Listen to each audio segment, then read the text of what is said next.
We'd like to invite Mr. Firman Witular Kartadiputra, PhD, to come forward as Australian National University Indonesia project to give a speech.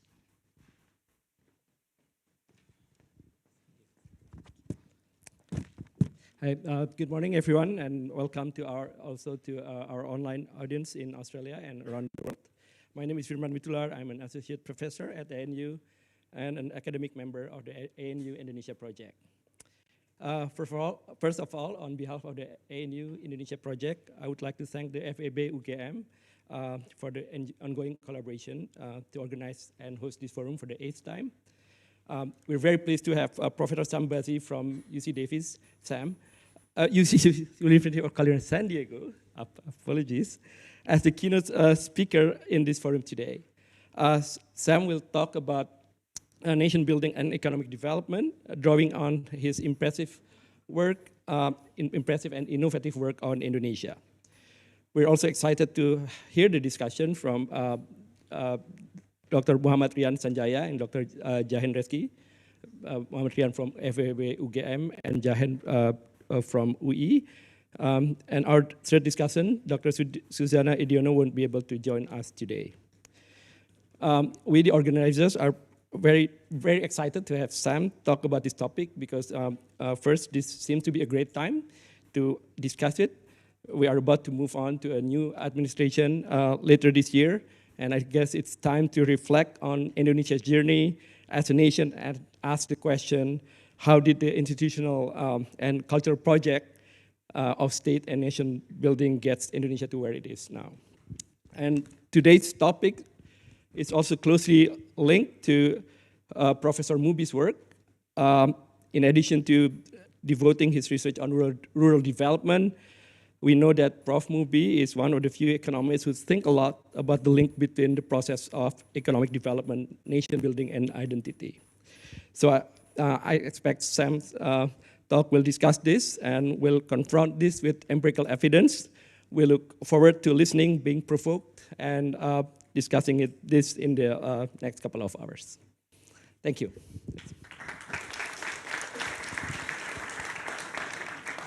Thank you for Mr. Firman to insightful speech. It's truly inspiring to see such a diverse group gather here to explore and the important topic of building a diverse nation.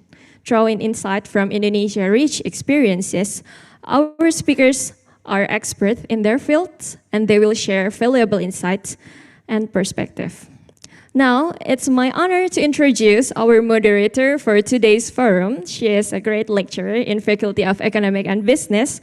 Please join me in welcoming Ms. Amanda Wijayanti, SAMS, to the stage.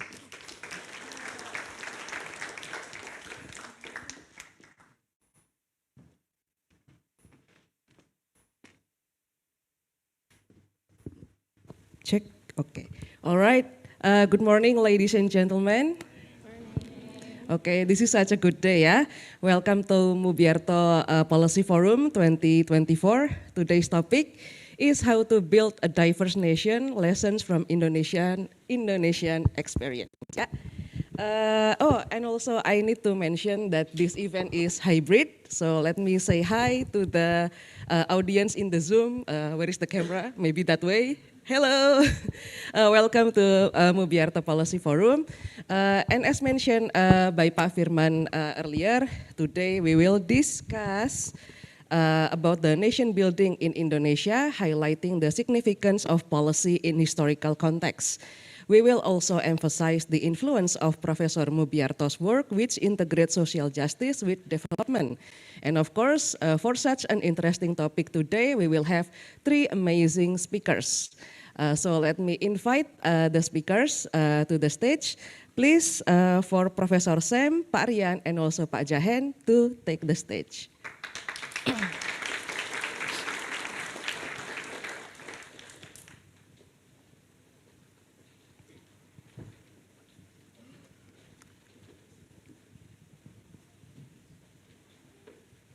All right. Thank you very much for your time, gentlemen. I will start to introduce Professor Samuel Bazzi. Is it okay if I call you Sam? All right, Sam. So here, Sam got his PhD in economics from University of California, San Diego, and also his BA in economics and international relations from University of Southern California. And then his academic position is professor in the School of Global Policy and Strategy, University of California, San Diego, and also professor from the Department of Economics, University of California, San Diego. And then he has honor and awards here, Rafael and Marina Pastor Counselors Endowed GPS Faculty Fellowship, and also National Science Foundation Career Award. Please give round of applause to Sam. All right. And then also we have our beloved lecturer here, Bapak Dr. Muhammad Rian Sanjaya. Pak Rian got his PhD in economics from RMIT University in Melbourne, Australia. And then he also got his master in international and development economics from Australia National University and bachelor in economics from UGM or Universitas Gadjah Mada. Pak Rian is currently assistant professor here in FEB UGM and also the deputy director of the Bachelor of Economics program Universitas Gadjah Mada. And then he also get honor and awards Indonesia Endowment Fund for Education Scholarship or LPDP as we know it, and then Australian Development Scholarship. Please give applause to Pak Rian. Okay, and now we have an honorable guest from Universitas Indonesia. We have Dr. Jahen F. Rezki, or Pak Jahen. Pak Jahen get his PhD from University of York, and then MS in Development Economics from University of York, and BA in Economics from University of Indonesia. Pak Jahen is currently assistant professor from Department of Economics Universitas Indonesia, and also vice director of research from Institute for Economics and Social Research, or as we know it, LPEM FEB UI. And also Pak Jahen is invited researcher in JPALSI. And then there is honor and awards, JPALSI Fund with Asad Islam, Arman Sim, and Giovanni Van Empel, and also Alice Hunter Teaching Scholarship from the University of York. Please give applause for Pak Jahen. Okay, I know that everyone is probably already excited at this point, so without further ado, I will give time for Sam, please.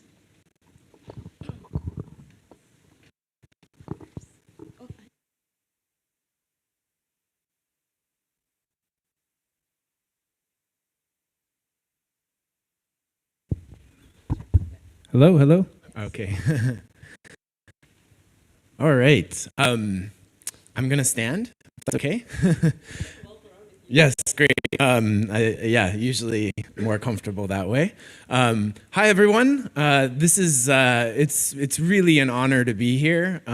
It's a pleasure to be back in Jogja. Jogja was the first place that I landed when I first came to Indonesia in 2005, and have been back many times since. And it's lovely to be here. It's my first time at UGM. And I've had a wonderful visit so far, and I'm looking forward to today and the next few days. So thank you very much to the organizers for inviting me, giving me the honor of being the keynote speaker today. What I'm going to do today is try and give you a sense of the kind of arc of Indonesian nation building, why it matters for development, and try and draw on lessons from Indonesia for the rest of the world. Okay, so to give you a sense of, I'm not sure, can you maybe click the screen? There we go, yeah? Okay, great.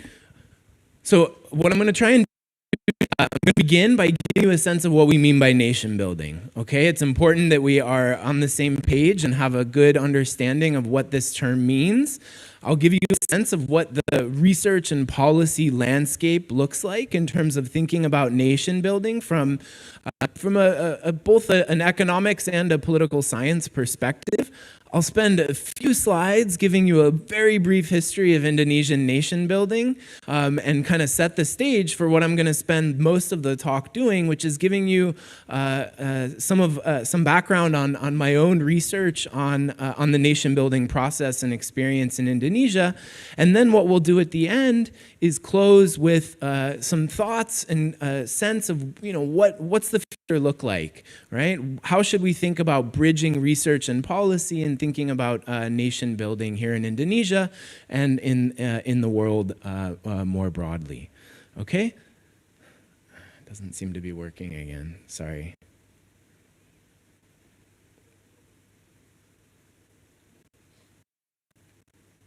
Okay.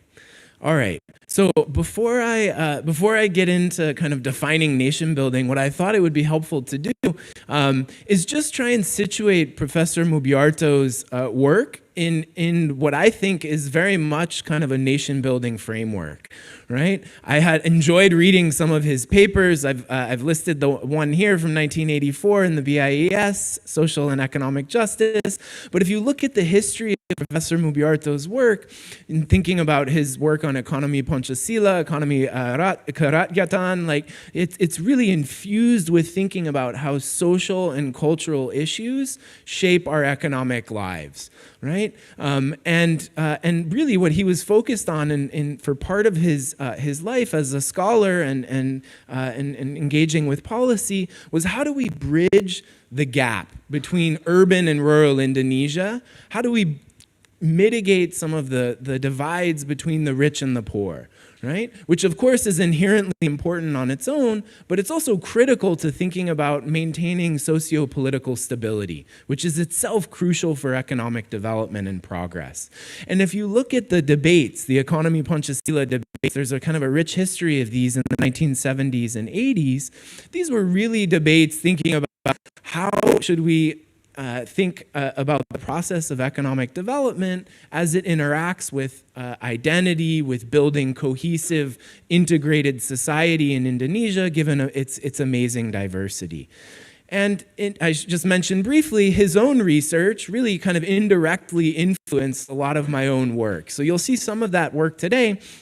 But he's also done, of course, a lot of work through PSPK here at UGM on village governance and development, something I'm spending a lot of time working on today with various colleagues. And of course, he's done a lot of really fascinating research on the important role of rice in the rural economy, which has featured prominently in some of my own early research. So taking a big step back, if we just ask, what does the global production of written work on nation building, what does that evolution look like? Here's a graph from Google Ngrams, right? Just kind of counting up the frequency of nation building as a phrase in the corpus of texts that Google has put together. And you can see this kind of steady rise through the late 1900s, all the way into the early 2000s, kind of growing interest in nation building. It's petered out a little bit recently, but that just gives you a sense of kind of the growing corpus of written work on nation building. What I also did was ask ChatGPT, right? We all know ChatGPT. I asked, hey, what are the words that are most associated in your massive corpus of text with nation building? What other words are closely associated with it? And here's a word cloud kind of showing that, right? So you see terms like assimilation, cultural integration, state formation, national identity. These are the kinds of things that are going to come up in the rest of our talk today. Now, from a research perspective, within economics, there's been a resurgence in interest in nation building. Okay, it's of course interesting and important in its own right, thinking about the process of political change and development, but it's also critical to thinking about economic progress and change as well.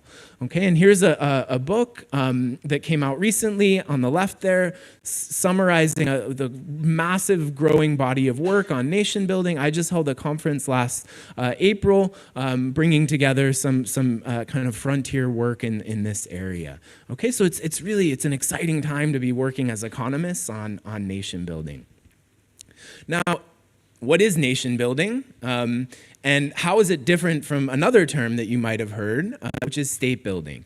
Okay, so here's Napoleon, the famous French leader historically, who wrote that if a child is not educated from infancy how they should think about themselves in terms of their identity, that the state can never constitute a nation.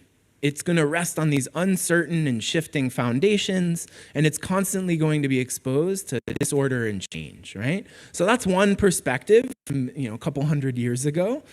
Here is a more concrete set of definitions from Alicina and co-authors, and to give you a sense of what we think of as state building, right? This is really the construction of state institutions, right?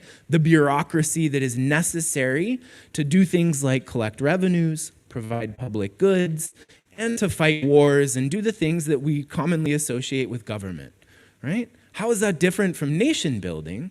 Well, nation building is really about building a national identity, right? And it's a process. Historically, it was the process that led to the formation of countries, where citizens felt this commonality of interests, right?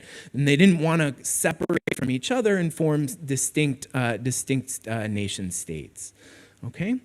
Now, if you think about nation building historically and today, diversity is going to be really central to that process, okay? And if you look around here in Indonesia, of course, but also look at the European Union project, the United States, all of these political entities have this notion of unity in diversity, right?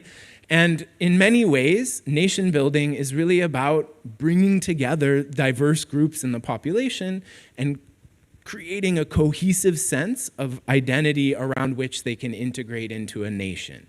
Okay, and Benedict Anderson is a famous social scientist who's done lots of work on Indonesia. He talked about imagined communities. How is it that someone in Aceh could feel like they belong to the same nation as someone from Maluku, right? This is the notion in which we need to build an identity that can bring people together, even if they've never actually come into contact with each other. Okay, and so if you look historically, here's a great statement from the founder of modern Italy, right, in Europe. He said, "Italy has been made. We've made the state of Italy. Now we need to figure out how to make Italians, how to make Italian people." If you look at Herbert Feith, famous scholar of Indonesian politics, he has this great observation that if you look at kind of the history of nation building in Indonesia, it's really about building a common language, a common outlook, and severing ties to traditions and loyalties that are, in the view of the nation builder, outmoded and should be replaced by a cohesive national identity. And that really the challenge in Indonesia historically was how do we destroy the ethnic barriers and create in society at large, in all of Indonesia, the same sense of cohesive Indonesian identity that one saw in the national independence movement. Okay.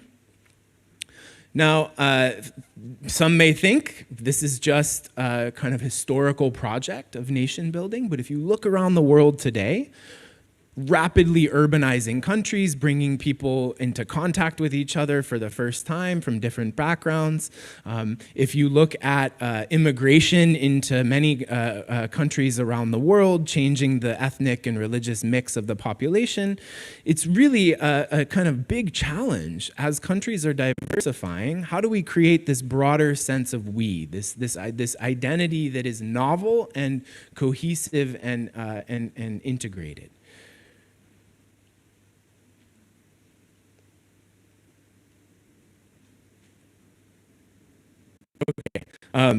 So nation building is, of course, a historical project. It was about building new countries in the aftermath of war, right? It's also a process of decolonization, and you see this in different parts of the world at different points in history.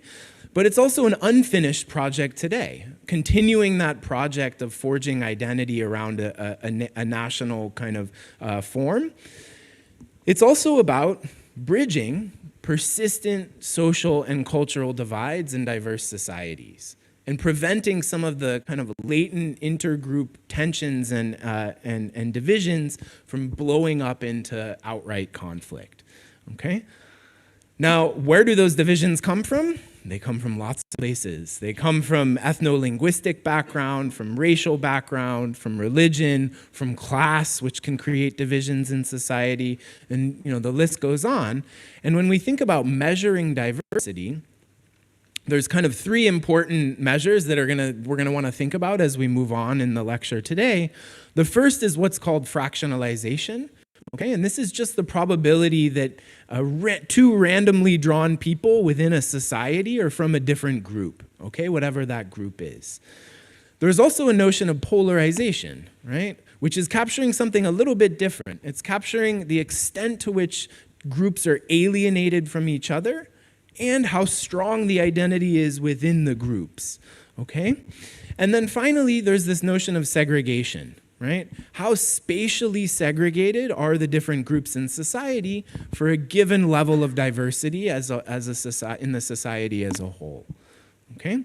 Now, it's important to remember, we're going to talk about identity, but one thing we're going to be seeing a lot of is that identities can change, right? They're endogenous, right? They're going to respond to political and economic changes in society, and that's going to be important for thinking about the future and how we think about managing diversity. Now, if we look at Indonesia, which of course this audience knows better than any that I typically discuss work on Indonesia with, Indonesia is an incredibly diverse country. If here's one map visualizing some of the broad ethnic groups, but it's also a country that, in general, has pretty high levels of spatial segregation. So if you look at the median village in Indonesia, there's only about a 5% chance that two randomly drawn people in that village are from the same ethnic group, okay? Which is to say that most villages in Indonesia are very homogeneous, okay? That's not true of urban areas, of course, but in the typical village, it's pretty homogeneous. If you look around the world and kind of compare Indonesia, here's a map just showing fractionalization country by country. You can see that Indonesia's it's in the top 25 countries in terms of diversity. It's most similar to Ethiopia and the Philippines in terms of its level of diversity. So it's a very diverse place, not the most diverse in the world, but incredibly diverse. It's about in the middle for polarization. Okay, so not so polarized in terms of the ethnic divisions, which is important at a macro level, as we'll see later on. But it does have reasonably high levels of segregation as well, okay? Now, when we think about development, Professor Mubyarto was first and foremost a development economist. I was trained as a development economist. When we think about development, nation building is also an important ingredient, okay? And why is it an important ingredient? Well, what is nation building about? It's about creating social cohesion and inclusion. Right? And these are really critical inputs to both the micro foundations of trust in society and the macro foundations of social and political stability, all of which are really essential to providing public goods and creating an environment that is conducive to investment. This way of thinking about nation building and development, it also really is consistent with recent work on effective states, on state capacity, a popular topic in economics right now.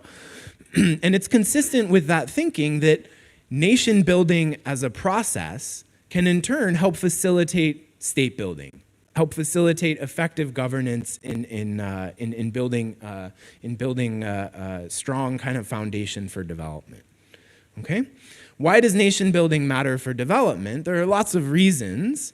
If we look historically, one thing that's really important to keep in mind is that lots of strategic choices are made by policymakers at different points of history. And some of these are really, if we look back in hindsight, really critical junctures for development and kind of the trajectory of politics. So just a couple of examples from Indonesia that we'll see featuring later on, directly and indirectly. At the founding of the country, they established Bahasa Indonesia, of course, as the national language. They didn't choose the language of the largest ethnic group, the Javanese. That was a very critical decision, and one that set Indonesia apart from many countries. And there were also important constitutional choices that were made both at independence in terms of the role that Islam would play in the state, the role that Sharia would play in Indonesia, and also in the Reformasi era, right? In democratization and the way in which the government rewrote the constitution and explicitly created kind of barriers to the formation of regional or ethnic parties, which if you look in many diverse countries around the world have been a major source of conflict. Nation building also matters for development because it preserves kind of development successes, right? Conflict destroys economies. Nation building creates the foundations for stability, okay? And if we think about the kind of pathways to successful building, there are many different pathways. The two most prominent ones are to homogenize the population first and then create representative institutions.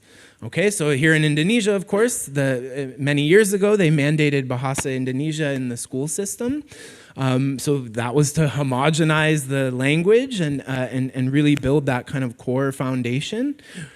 There was also efforts in the decentralization era to offer representation while allowing for diversity and heterogeneity in local political preferences. One example would be the allowance of Perda Sharia in the era of decentralization. Okay, and countries vary widely in how they implement, which path they choose, and lots of countries, including here in Indonesia, will mix between these two pathways. Okay, so what is nation building in terms of actual policies? I've listed here a bunch of different studies, but I'm not going to talk about them in any detail, but just to mention, except my own later on, but just to mention, nation building as a kind of policy toolkit involves things like schools, it involves language policies, it involves creating opportunities through institutions and organizations for individuals from different backgrounds to mix together and kind of build a collective effort in the pursuit of some goal. There's also a role for persuasion, right? And this can take various forms. Leaders engage in efforts to persuade the population to follow their objectives. Media plays a big role. I think of redistribution as a nation-building policy, right? Why? Because you're trying to mitigate class divisions in society and allow people to find common ground and not think of themselves as distinct along class lines. Wars are obviously important in a historical and even modern sense of nation building, and then thinking about political representation, okay? So there's a lot of examples of what we would think of as kind of top-down nation building, right? Governments imposing policies from the top down. But there's also a process of bottom-up nation building that happens organically in the process of modernization and development when people are moving away from their communities, from their tight-knit kind of kin networks, maybe moving to urban areas, and detaching from their kind of ethnic and linguistic homelands, right? And that can disrupt traditional communal structures. Some people have recently argued that these top-down policies that we just saw on the previous slide, that they're ineffective often against what you can think of as these bottom-up social and economic forces. Okay? And in some ways, if we think about Professor Mubyarto's work, he talked a lot about gotong royong and other kind of cooperative structures in Indonesia that really shaped the way that communities were interacting with the process of development. It's this kind of strong social response to these top-down plans of policymakers. So there's a range of public policies that governments implement, and oftentimes these policies are bundled together, and social groups are really potentially going to push back against those efforts. And if we think about the trajectory of long-run development, it's really, you can think about it as kind of a contest between strong states imposing policies from the top down, and strong societies, strong social groups pushing back and trying to kind of compete with the state objectives. And we'll see that in the work I'm going to describe shortly. Okay, so just very briefly on Indonesian kind of nation building history. One thing I did in preparing for this talk was I went back and read the kind of anti-colonial movement history in Indonesia. And what you see in kind of a lot of the discussions that were being had among the leaders of the independence movement, it's a lot of the same conversations that are being had in the post-independence era and even today, right? It's these competing visions for how to think about Indonesian identity and the state. And so there's really two buckets here, the colonial era and then the post-independence and really post-New Order era, right? I haven't done work on that first bullet, but I'm just going to summarize what I think are some interesting kind of elements of it that set the stage for the work I'm going to spend the rest of the talk today describing. Okay, so if we think about the anti-colonial struggle, right? Where did it come from? Well, first, thinking about where the concept of Indonesia came from, right? The name itself was something that showed up in a British traveler's notes on how to think about the archipelago, right? And this is a term that kind of appealed to the early independence movement, leaders like Muhammad Hatta and others that were studying in the Netherlands and building student movement for independence. And if you look at this history, schools are playing a really critical role, right? What are schools doing? Well, of course, they're educating us, right? But they're also bringing people together from different backgrounds, okay? And so you can see this kind of important role of schools in forging contact between people from very diverse backgrounds. Okay, so the first medical school in Indonesia, of course, this is during the colonial era. Stovia is now a Museum Kebangkitan Nasional in Jakarta. But this was a really important hub of course, these were elite men from young native men from different parts of the country, but they were coming together and kind of learning about their different ethnic and regional backgrounds. And the same thing was happening in the Netherlands, where a lot of Indonesian elites were studying, and they formed student groups. And you can see the evolution of the group names, right? From Indisch Vereniging, I don't speak Dutch, but it went from thinking about as the Indies, right, to Indonesia, to what we know as a very important vehicle in the independence movement, Perhimpunan Indonesia, which there's the flag up there on the upper right. And this was really the cradle of nationalism. And the leaders in this movement thought of themselves and their work as transcending class and also religion and coming together in a kind of cohesive identity. There's also another important institution, another important school, OSVIA, which was basically a civil servant training college and was the predecessor to what is now IPDN, right? Which even today plays a very important role in bringing together young Indonesians from all over the country to work to learn together and prepare themselves to enter the bureaucracy. Oops. Okay, not sure. Okay, so that was the anti-colonial period. The post-independence period, which is where most of my own work is concentrated and where we'll spend the rest of today talking about, this is an era where the government of Indonesia is deploying lots and lots of policies, right? In all of those different categories that I listed on the earlier slide. What I'm going to talk about today is really those first 5. Right? Some work I've done thinking about schooling, language, mixing and intergroup contact, redistribution, and also political representation. In the future, I think there's lots of exciting things to think about in terms of the role of conflict, external threats, as well as media and propaganda. Okay? Now, what I'm going to tell you about in the next I guess half hour, 40 minutes. I'm going to tell you about 4 studies that I have done with an amazing set of co-authors, several Indonesian co-authors who some of you might know, that have tackled some of these nation-building policies, okay? And what we're going to see kind of time and again is strong top-down policy efforts to bring Indonesians together in new ways. And then we're going to see these strong social responses that sometimes complement what the government is trying to do, but sometimes compete and push back against it, okay? And offer kind of a competing vision for policy change. Before I do that, I want to make a shout out to my amazing discussants and their work, which is very much related, not by coincidence, but very much related to our thinking about nation building. So Professor Eddyono can't be here, unfortunately, but she's done some amazing work on the role of curriculum and how schools are shaping identity and ideology in Indonesia. Pak Jahen has done some amazing work on technology. What role is technology playing in shaping social development? What role are Islamic parties playing in the diverse Indonesian political landscape? And thinking about how that all interacts with the process of social and economic change.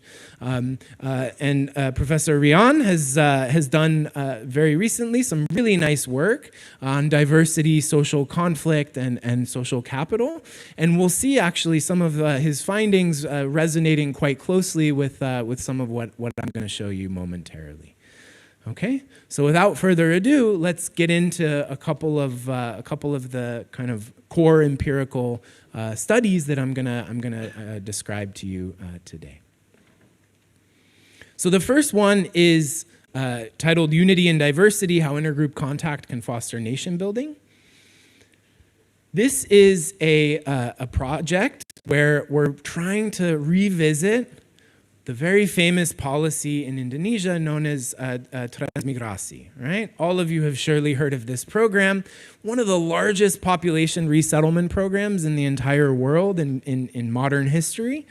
2 million migrants during this really concentrated period in the 1980s were moved from Java and Bali into 900 or more newly created villages in the outer islands. This program had a lot of objectives. The one that I'm going to focus on today is the nation-building one, right? Where the goal was to mix inner and outer islanders and kind of create these new communities that could be vehicles for integration. And so what I'm going to try and walk us through is how to think about the role of diversity in these communities in shaping nation-building. Okay? So here's a remarkable quote from the Minister of Transmigrasi in 1985. He said, "By way of transmigration, we're going to integrate all of the ethnic groups into one nation, the Indonesian nation. And the different groups in the long run are going to disappear because everyone's going to be integrated and there's only going to be one identity, and that's going to be Indonesian." That's a very strong statement, right? But this was one vision of the leaders of this program. Of course, there was a lot of skepticism about that. Some people called the program Javanizasi and not transmigrasi. Okay, and so there is this kind of tension that was, at the core of what was being proposed. How did the program work in practice? I'm not going to belabor all of the details, but basically the program was, at least during this period, largely voluntary. And what they did was they created in each of these 900 or more settlements, identical public institutions. So these were really carbon copy villages. They all had the same set of institutions. And importantly, perfect equality, right? Everybody was given the same plot of the same size land. Their houses looked identical to each other, and everything was allocated by lottery. Okay, so you're shutting down class divisions. And so what's left in these communities that differentiated them from each other? The people, right?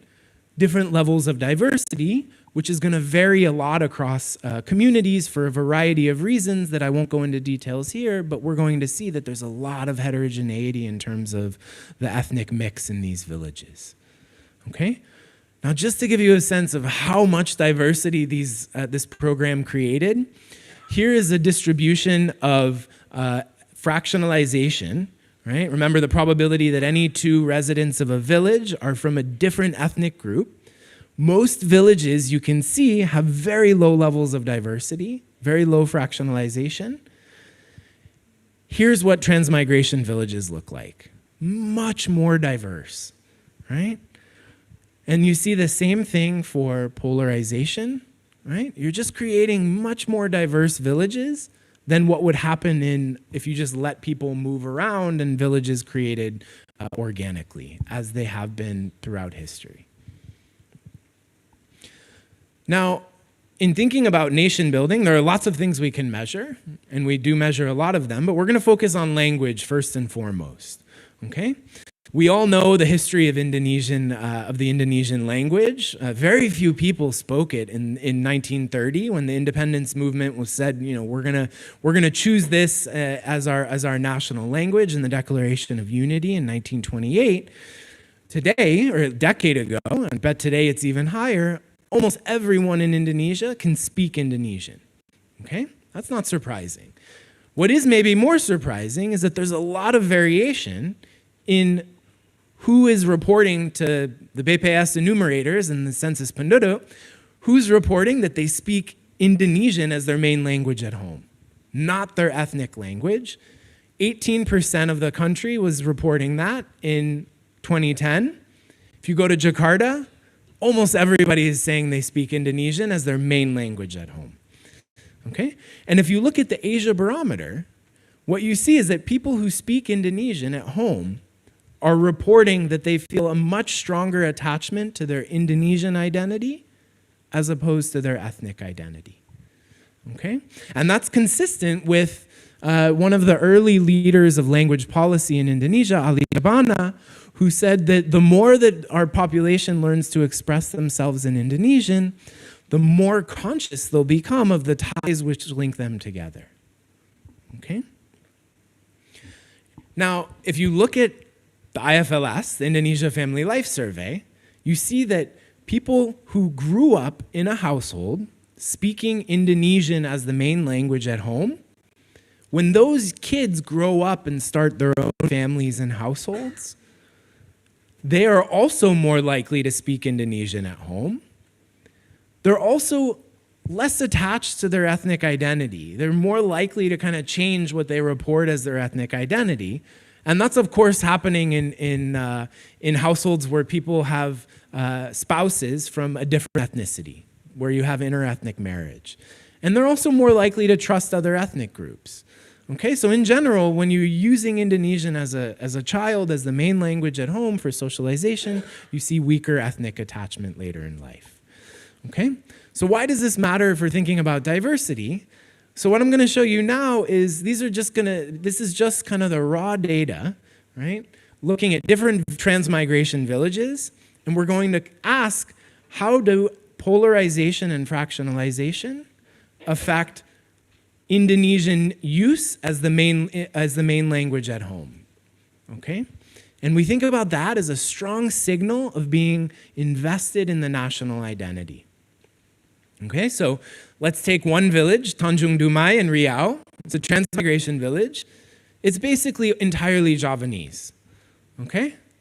What do you think they're speaking at home? Javanese. Nobody is speaking Indonesian at home in this village. Okay? And this is in 2010. Okay? What about Tanjung Gading in Lampung? Okay? This is a very diverse village. In fact, its level of diversity is very comparable to Jakarta. Okay? What are they speaking at home? Indonesian. 95% of people are telling the enumerator, and we're speaking Indonesian at home. Okay?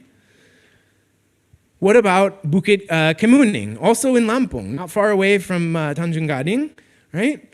And in this village, it's also similarly kind of median levels of polarization, but much less fractionalization, less diversity, fewer groups, majority Javanese. They have lower levels of Indonesian use at home, only about a quarter of households. Okay? What about a village, Tridharma Wirajaya in South Sumatra? Similar level of diversity in terms of fractionalization, but much more polarized. Why more polarized? Because there's one large group, the Javanese, and one large minority group, the Sundanese. And in this village, very few people are speaking Indonesian at home. They're really entrenched in their ethnic identities and speaking their ethnic languages at home. Okay, and if you look at the data kind of at large, you see a similar pattern. It's really the villages that have very high levels of fractionalization, lower levels of polarization, where you're seeing very high levels of Indonesian use at home. These are communities where national identity is very strong. Okay? So that's for language, but we see similar patterns if you look at other measures. We ask people, how much do you trust other ethnic groups? We ask people, what name, you see what names they're giving their children. Their names appear to be less evocative or signaling of ethnic identity and more inclusive. You see higher levels of interethnic marriage, less conflict, more public goods. Okay? So many small groups, relatively few large groups, that's conducive to national integration. Okay, and there are a lot of interesting mechanisms that can help explain these patterns, but the kind of main takeaway is that we can think about identity formation and the growth of national identity is something that happens over time. It happens through the decisions that parents are making about what language to speak at home, right? And they're making these decisions based on who's living around them in their community. Okay, and so it's this intergenerational process of change through intergroup contact. All right, and in fact, what can happen over time as more people are using the Indonesian language is that it can bring people together. It can reduce the level of difference between different ethnic groups, right? Because if there's no longer a language barrier separating us, then we can think about our group as being much closer to each other. And that's what we're showing in this graph. You see a shift from the kind of inherited ethnic identities and diversity that implies to one that is even less polarized as we're speaking the same language and feeling less alienated. Okay? So just to kind of give you a couple of takeaways from this work, it's really the particular ethnic mix in these communities that's most important. Okay, and polarization really leads to kind of an entrenchment into your ethnic group, whereas fractionalization, really many small groups can encourage people to integrate through a common third identity, in this case, the Indonesian identity. Okay, and so we can think about both residential and resettlement policies as vehicles for managing diversity in societies with lots of different groups. Okay, so that was a study focused on understanding how to bring people to more diverse places, right? And kind of foster diversity by moving people, right?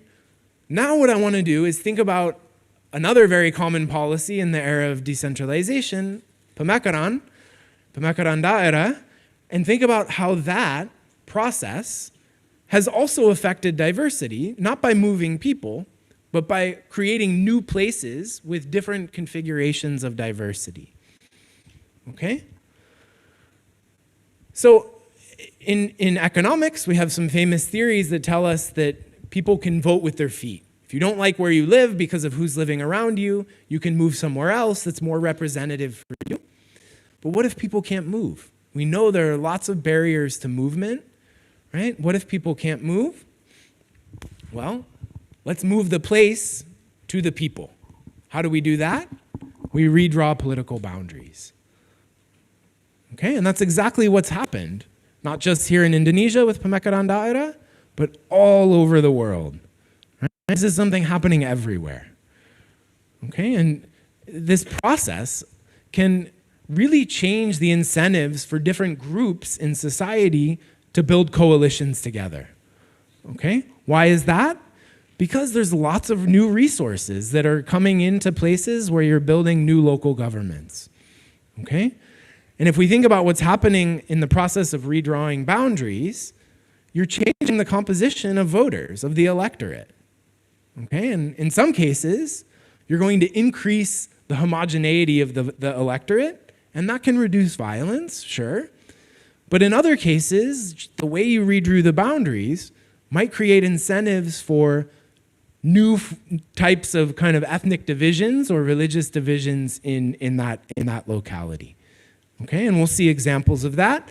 And you know what we do is try and test these two competing mechanisms in the context of Indonesia.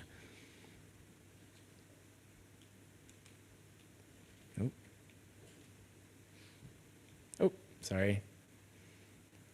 Slight delay. So I don't need to belabor the history. You're all a young group here, but surely this is not unfamiliar terrain for you in the decentralization era, right? There was a kind of massive proliferation of new kabupaten around the country. You can see that here. If you look at a graph of the number of new districts that were, or this is the number of districts, and you can see in gray the study period that we're focusing on, just this massive increase in the number of kabupaten. And this is happening everywhere. Of course, it's more pervasive in the outer islands, but it's really happening all over the country. What does this look like in practice? Well, here's an example. Again, this is something familiar to the audience, but just to remind ourselves, what does Pemekaran Daerah mean? It means taking an original kabupaten, like Manggarai and NTT, okay, and then splitting Manggarai up into a parent district that retains the original district capital, the original government institutions, and then creating a new child district, in this case Manggarai Barat, that gets a new district capital, okay? And so there's, because of the way the policy was designed, it actually provides us with a nice opportunity to estimate the effects of both splitting on conflict, but also on kind of how the changes in diversity are affecting conflict, okay? And again, there was a lot to contest. Why is there going to be conflict? Well, just like in any context, there's resources that are being fought over by different groups in society, and this was a case where building that new local government really led to a big increase in public resources that could be contested, okay? I've listed some examples here, and then of course there's new elections, there's new bupatis, there's new resources to go around and be allocated by this powerful new executive in the mayor's office.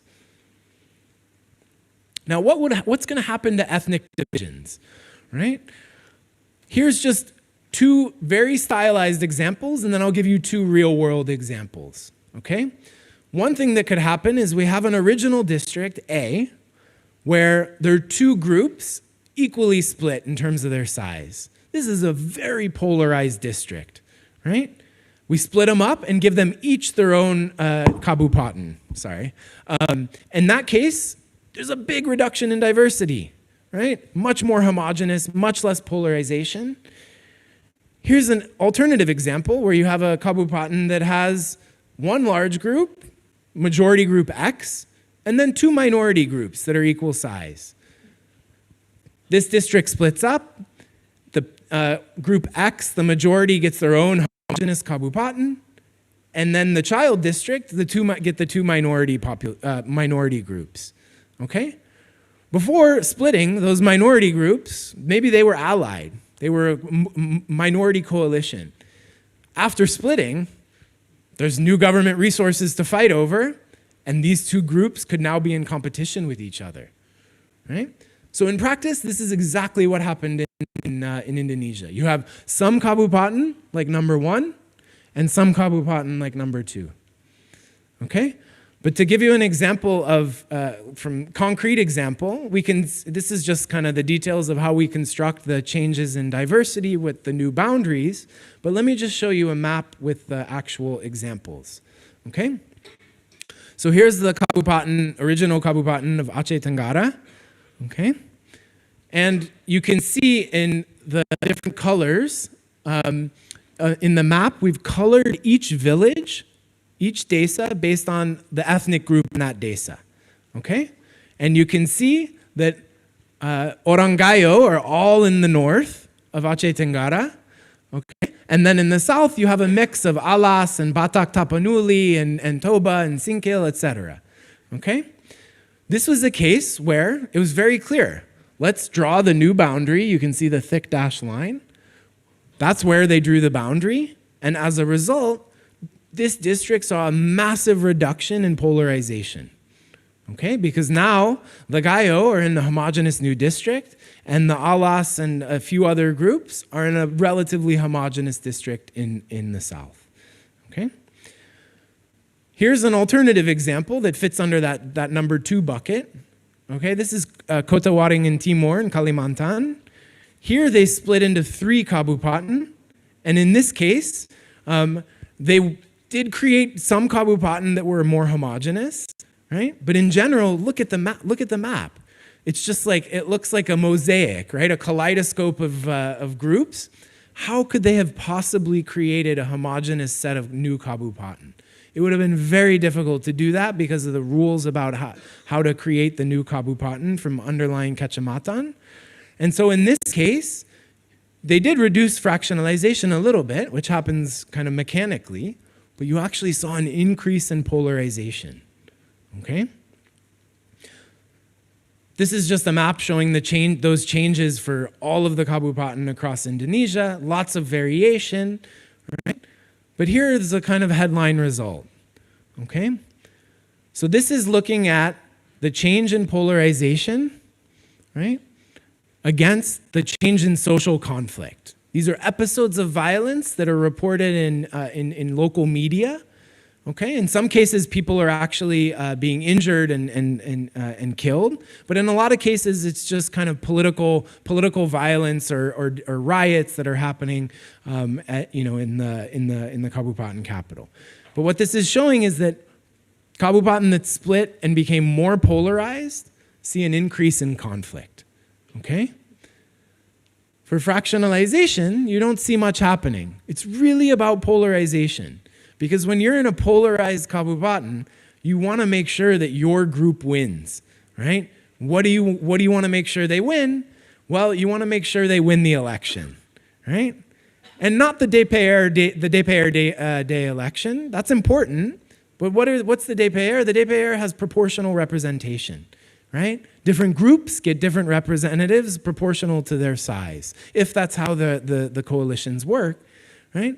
But the Bupati election, there's a lot at stake in those elections, right? And you want to make sure that your group wins in that polarized context, right? Because you're setting the policies. You're determining the resources that are being allocated and spent, okay?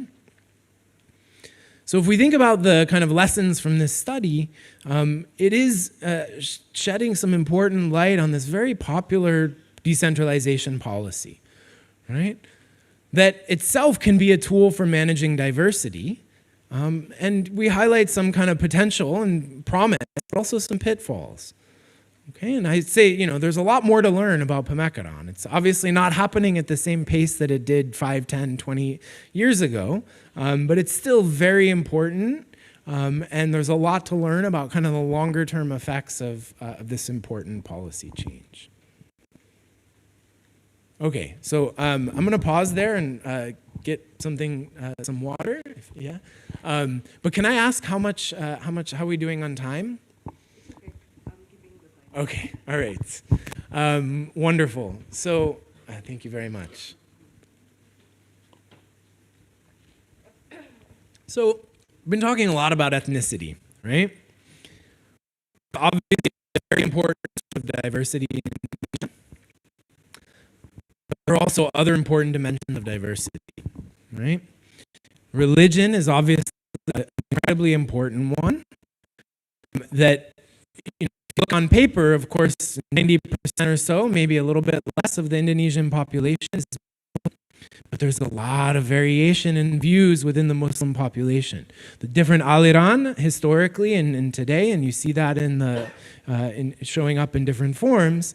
And so what I'm going to talk about for the rest of today is a couple of different studies that highlight an important role for religion in shaping the nation-building process here in Indonesia. Okay? So the first is going to focus on a very tumultuous period in the 1960s, okay? And focus in particular on a policy by former President Sukarno that tried to redistribute land in an effort to mitigate some of the class divisions that were very pervasive in post-independence Indonesia. And what we're going to see is that as a result of a variety of forces, but importantly, the role of Islamic institutions in helping large landowners evade expropriation, we're going to see a process by which an attempted land reform to reduce class divisions actually led to an amplification of other divisions along the religious divide. Okay, and we'll see over the long run that this failed land reform set in motion a process that gave power to religious politics and set them in competition with the secular state. Okay, and then secondly, we'll see the very well-known mass schooling program, Impres in the New Order under President Suharto.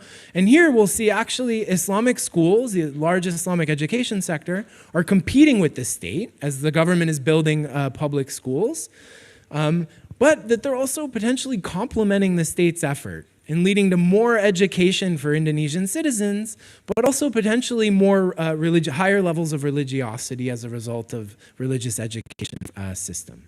Okay? All right. So religious politics are not unique to Indonesia. Of course, they're very important in the US. You can see this today, but they're important everywhere. And in fact, there's a lot of questions about whether we're seeing kind of a rise in religious politics that in a new way. After the fall of communism, we saw a rise in religious politics as kind of socialism and communism decline. But you're seeing this happening even today in new forms, right? In both the Christian, the Muslim, the Jewish, the Hindu world, all over, really, even in the Buddhist world. Okay? And of course, religious politics featured very prominently in 2019. And of course, 2024, the election you just had, was different. Okay, to give you a sense of, here's some images, of course, famous images from the protests against former governor of Jakarta, Ahok, very well known. But to give you a sense of at least the Western press, I've taken snippets from newspapers. This is from the 2019 elections, and you can see religious polarization was very high in the 2019 election. It featured very prominently, right? And then in 2024, things were completely different, okay? And there are a lot of reasons for that, some that I'm just starting to understand and having conversations with people who know the political landscape here much better than I do. But there's a lot of interesting things happening. But what's important, and what we're going to tackle in this study is how is it that by 2019, religious political forces had gained so much power and momentum and are shaping the kind of political landscape in important ways. Okay? Now, of course, this tension over the future of the Indonesian state and the kind of role of religion versus other political forces, this is not new, right? Here are some images from the post-independence era, right? But again, this goes back to the early 1900s. You had Syarikat Islam in the early 1900s. You had the PKI. You had the secular nationalist movement. And they all had different visions for Indonesia, right? And that continued into the post-independence era. What happened in the 1960s, Sukarno tried to implement a land reform that would mitigate the class divisions, okay? And in practice, what we're going to see is that attempted land reform ultimately ended up empowering Islamic organizations and institutions that had previously not had as much political and economic resources at their disposal. Okay? We're going to focus on the Waqf, which is, of course, a well-known charitable institution, the quintessential charitable institution in Islamic law.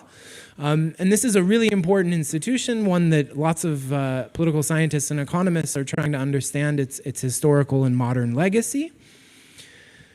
And what we're going to do is study how the land reform shaped the spread of Waqf institutions and the role that those institutions played in empowering the Islamist movement in Indonesia. Okay? So how are we able to do this? Well, in the 1960s, that land reform, the Basic Agrarian Law, it had a loophole. It said if the land was held by religious institutions, it would not be subject to expropriation. So a lot of large landowners transferred their land into Waqf endowments, managed by religious authorities in their communities. Okay? And what's important about the Waqf? It's inalienable. It cannot be taken away. Its purpose cannot be changed. It is effectively stuck at what the original document established. And so that meant that after the land reform was undone and it failed, the Waqf stuck. Land may have been kind of redistributed back to some of the owners if it was expropriated, but not the Waqf endowments. Okay, and so for a variety of reasons, there's variation in the extent of expropriation and the pressure on large landowners to transfer their land into Waqf status. Okay, so what happened? Okay, this is a study that was done at the Kabupaten level, and what we're measuring is, you can think of as the threat of expropriation. Okay, what is that threat doing? It's encouraging large landowners to transfer their land into religious hands. Okay, that increased the prevalence of Waqf endowments that we see even in the early 2000s. What are Waqf endowments doing? They're supporting masjid, they're supporting Islamic schools, especially pesantren, and that's what you see here. You see in the 1960s and especially in the thereafter, you see this growth in pesantren and masjid construction in places with a greater threat of expropriation. Okay? So that's just kind of a first stage, right? What happened when you empower religious organizations with resources? Lots of things could change, right? But what we then see is that there's growing support for Islamist parties, right? For parties like P3, okay? In the New Order era, and then after the New Order era, parties like PKS, even PPB, etc. Okay? And then what happened? You've got decentralization, right? What happens in decentralization? Local governments can decide to implement Perda Sharia. They can decide to expand the role of Islamic courts. And then there are, of course, lots of non-state actors like FPI and other organizations that might be empowered by some of these changes locally. Okay? And so this is happening, in the decentralization era, many years after the land reform. But you also see voters. This isn't just kind of elites imposing their will. Voters are demanding in these areas, they're demanding these types of policies. Okay, and you see this showing up in a number of surveys and local Perda, but you also see legislative candidates for DPRD in these areas. They're running on more religious platforms. Religion is playing a bigger role in politics in these places. But interestingly, you're not seeing a change in religiosity. So you're not seeing people becoming more religious, more intensely religious in their day-to-day lives. but they're just changing the way that they think religion should matter for local politics and local policies. Okay? There are also some important economic consequences of transferring land into waqf status that we find, but it's much more limited than what others have found in the Middle Eastern context. Okay? So just very briefly, those are some regressions that are subject to various interpretations. It's also important to kind of go and ground truth your regressions. So here's one example of a very famous pesantren in Indonesia called Guntur. Okay, some of you have surely heard of it. The history of this institution is fascinating, but importantly, during the 1960s, they received a massive transfer of land from various elite landowners, trying to protect their land from expropriation by the government. And this really increased the endowment, the waqf endowments and the resources for Guntur. And for those who know Guntur, it's Nur Wahid's from there, an alumni from there, lots of famous leaders of the Islamist movement in Indonesia. It's a very important institution in thinking about religious politics, at least it was in the lead up to the 2019 election. Here's a picture of the leaders of Guntur and President Jokowi. And then, of course, things were again different in 2024. Here's Nur Wahid saying, we don't want any politicians or political candidates visiting Guntur this time. Okay? Things changed, right? And that's really interesting. None of these things are persistent forever. There's a possibility of change. Okay? So some final lessons, and then I'll tell you about the mass schooling program if I still have a little bit of 15 minutes. Okay, great. So I hope I'm not talking too fast, but let me just kind of give you some headline takeaways from this study, and then we'll talk about Este and Prez. Okay?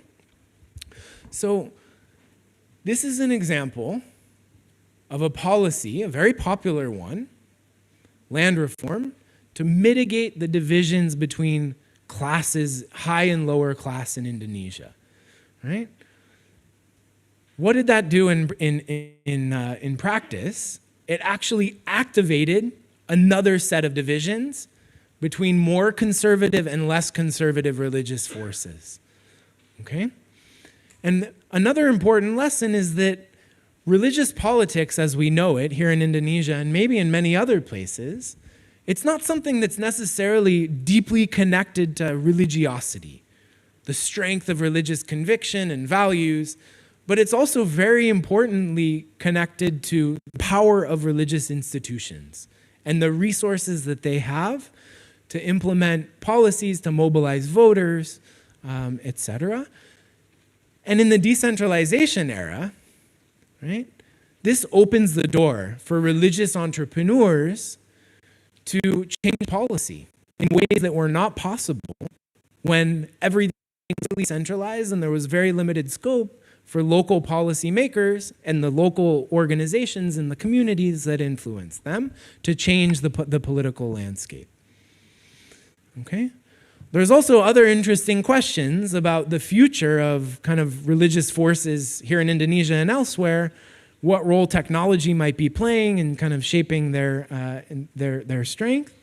And it's also really interesting to think, especially in the Indonesian context, but also elsewhere in the Muslim world, what governments might be doing to kind of divide and conquer, for lack of a better term, the different forces within the religious populations, right? Is there a way to kind of force moderates and conservatives to kind of compete with each other rather than competing with the state?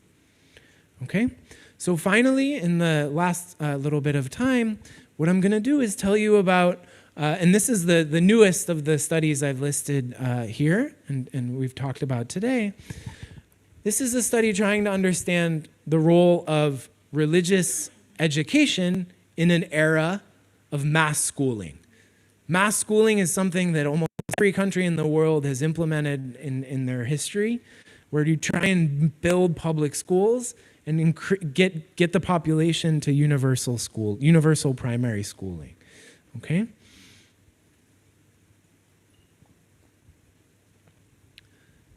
Now, We can take a step back, though.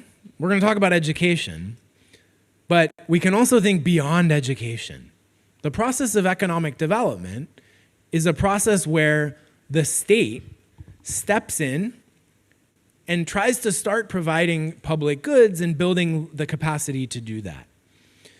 But if you look at various domains of public good provision, there's lots of incumbent providers that are informal and have been around for decades or centuries, also providing public goods.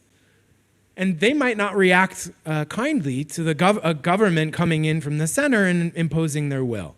So we'll see this in the context of education, but this also is important in thinking about tax collection, important in thinking about the court system, medicine. There's traditional medicine providers that interact, might be countering the role of modern medicine providers. Thinking about security provision, money lenders, right? The list goes on. But it's really important in the context of education, where historically, if you look at Europe, for example, the early pioneers in mass schooling, there was always tensions with the church, right?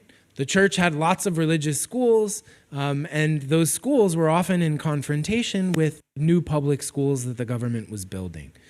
Okay, and so it's important to ask, how do religious schools respond to mass schooling interventions by the government? Okay, and that's what we're going to look at in this project. And here in Indonesia, as we know, there's a dual education system where Islamic education remains very, very important to this day. Almost a quarter of all Indonesian students have at some point in their educational lives, at least the ones currently enrolled, been in an Islamic school of some form, okay? And we also know that there was a famous mass schooling program in the New Order era, Sekolah Dasar Impres, when the Suharto government built more than 60,000 public primary schools. Esther Duflo, Nobel Prize-winning economist, wrote a famous paper on the human capital impacts of this program and the returns in the labor market. Much less attention has been given to the political context of this program, right? This was part of a bigger package of policies that were meant to homogenize and really try and secularize national education in Indonesia. And what we're going to look at is how the Islamic sector responded. Okay? Of course, all of you know the kind of landscape of religious schooling in Indonesia. Lots of schools like this historically that were run very independently from the government, right? And then in the 1970s, President Suharto, seen there in one of the SD Impres schools, wearing the traditional batik shirt, the uniforms among the students, right? Very distinct from the kind of picture one would see at an Islamic school, right? Or some types of Islamic schools. And his government really viewed education as the kind of key vehicle for promoting national unity. Right? First through that instruction in Pancasila, but also through the national language, through Bahasa Indonesia. Okay? At the time, a lot of Muslim leaders viewed this program as an attempt to weaken the status of Islamic education. Okay? And this was happening in a context that perception was not kind of out of the ordinary, given the history leading up to that point, right? There was a lot of efforts to force Islamic schools to reduce the time spent teaching religious curricula, and this happened at various points under Sukarno, and then it kind of bubbled up in the early 1970s. And as part of the debate between Islamic leaders and the Suharto regime. Okay, so what do we find? We actually find that the mass construction of SD across Indonesia, it actually led to an increase in the construction of Islamic schools. Okay, so these are madrasah and pesantren. Okay, So you see in places where they built more SD, you see more Islamic schools being built, even within the same village. We went and conducted some oral histories in some of these villages, and some of the local leaders of these Islamic schools, the founders of these schools, told us they would literally build the madrasa like 200 meters from the SD just to kind of force the competition for parents to kind of make the decision. Okay? But what we also see is that in the madrasa that were built in this competitive environment, at least what we can see today in terms of their curriculum on the SIAP platform, you can see that these schools today are still offering more religious curricula than schools that were built before SD Inprez, or schools that were built, Islamic schools that were built in environments with less competition from SD. You also saw, as part of this process, a formalization. You saw a shift from pesantren, the more, at least in the 70s, more informal Islamic educational institutions, to the madrasa, more formal ones. Why is that? Well, you also want to ensure that the students graduating from the madrasa ibtidaiya, if they want to go on to SMPs, then they can have that credential, which they wouldn't have had they gone to a pesantren. So this is part of that competitive response, right?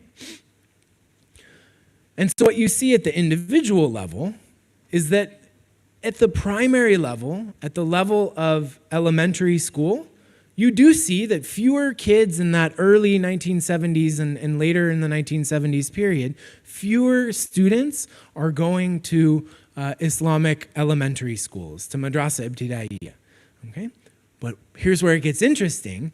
You actually see more students in those exposed cohorts going to madrasa sanawiya, right? And madrasa aliyah, right? So they're getting educated in the SD, and then the Islamic leaders in these communities, they're building the MTS and the MA, and then the students graduating from SD are going on to get Islamic education, right? And so in the end, what you see is that you actually see that SD Inprez, in these intense areas of school construction, increased exposure to Islamic schooling, right? It would be great to go back and be able to talk to President Suharto and his team and ask whether they expected this to happen. I suspect that they probably didn't. But this just gives you a sense of the kind of nature of competition between religious and more secular educational institutions. Okay, and these are just some graphs kind of showing this, the pattern empirically of what I just described. But the final thing we do in this paper is try to understand the consequences, right? For things that Professor Eddyono thinks about, and like what does curriculum do in terms of shaping identity and ideology? Okay, and so in fact, we find some very interesting patterns. We find that in the short run, in places where they built more SD Inprez, you actually saw a reduction in support for Golkar in the elections later in the 1970s and in the early 1980s. Where did those votes go? Some of them went to PDI, but a lot of them went to P3, right? And so that suggests that there might have been a little bit of a backlash. But in the long run, you're not seeing kind of a big shift in demand for religious politics, for example, right? What you are seeing is that the kids who were educated in this competitive environment, when religious and secular schools were competing in their communities, those children are growing up with higher levels of religiosity, right? They're more adherent. They're practicing the Islamic faith much more in a much more adherent way. Okay, so just to kind of summarize, I think there is backlash. It's clear from some of our results, but at the same time, there's also complementarities, right? The Islamic sector is building middle schools and high schools, right? In order to capture those public primary school graduates, those new graduates, new cohorts of students who are finishing primary school and want to keep going to school. But the government didn't build enough SMPs to be able to accommodate all of those students. And so instead, they're going to Madrasah Sanawiyas and Madrasah Aliyas, right? And in the end, the Indonesian population is becoming more educated, higher levels of education, but also more religious, right? And that's really interesting in comparing Indonesia to the rest of the world, okay? This is just summarizing, a lot of what we've already described, but let me just describe this graph very briefly because I think it's very instructive. So I don't know how many of you know this, but if you look at the kind of survey data, Indonesia is one of the most religious countries in the world. Just based on asking people, how important is religion in your life? Right? Indonesia is one of the most religious in the world. It's also one of the few countries, which this graph is showing, one of the few countries in the world where more educated people are more religious.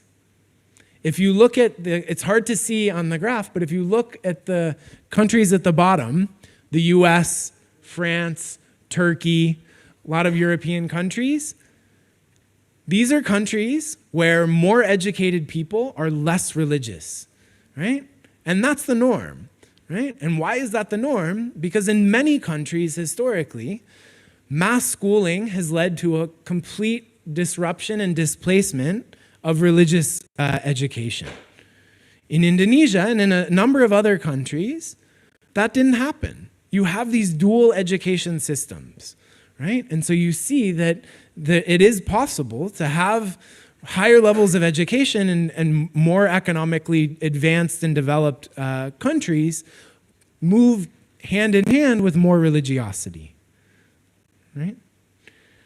Okay, so I summarized 4 studies on Indonesia that I've done with some amazing co-authors, and there's lots more that I could tell you about.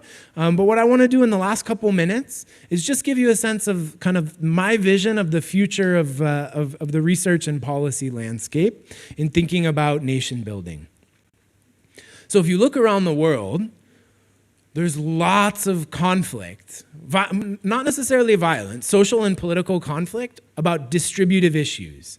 How do we allocate resources and power in society, right? What else do we see when we look around? Lots of cultural divisions, right? This happens in different ways in different places, right? In the US, it's really like liberal and conservative, Republican and Democrat, but it takes very different forms in different countries, right? But these are on the rise everywhere, rich and poor countries. And these tensions can really undermine policymaking in many ways, but especially in terms of thinking about development, where we need to create conditions of stability to foster investment and foster the kind of trust necessary for markets to work well. Okay, and I think there's a very rich and exciting history that is just waiting to be unearthed and illuminated and connected to the present. Much of what we see around us today and think, oh man, how did things, why does it look like this? Why are things so conflictual, so much tension in society? Much of that is not new. And it's incumbent upon us as social scientists to understand the kind of history that got us to where we are today. And I think economists have much to contribute and learn from other social sciences. And I think, Professor Mubyarto's work is a testament to this. He was an economist, but he took social and cultural issues very seriously and thought about how they interacted with economic decision-making and development. Okay, so just to kind of put up on the very last slide, just a couple of things that I think all of us in this room should be thinking about in terms of the future of research. I think thinking about the role of print and digital media in the historical and kind of modern nation building process, thinking about how technology is going to change nation building dynamics, technology in terms of AI, but in terms of before that, the internet, social media, etc. And also thinking about what is going to happen as the world becomes older, as populations age. You know, how's that going to shape the divide between the young and the old? And how are the young populations going to innovate in these aging societies? And then I think, you know, there's a lot to learn about the way that we teach history, right? It's so important, how you learn about your country, its role in the world. And this is really kind of important for understanding how we build national narratives, right? And those narratives are going to change and they evolve. And understanding that and empirically trying to kind of study that, I think, is important. And then here's a very important one, as IKN is all over the news, thinking about the location of the capital city, right? How is that going to change the distribution of resources, access to the center of power, political power? How might that change nation-building dynamics? Okay, and I'm just leaving up here at the end a list of some of my own projects that are continuing to think about a lot of these issues, and here in Indonesia primarily, but also in other contexts. I just want to end by expressing my deep and sincere gratitude again to the organizers for kindly inviting me. This is a great honor for me to be up here. I've been working in Indonesia for more than almost 20 years now. I love your country, I love your people, and it's really wonderful to be here. And I'm really honored to have a discussion from our esteemed colleagues, Jahen and Ryan. Thank you.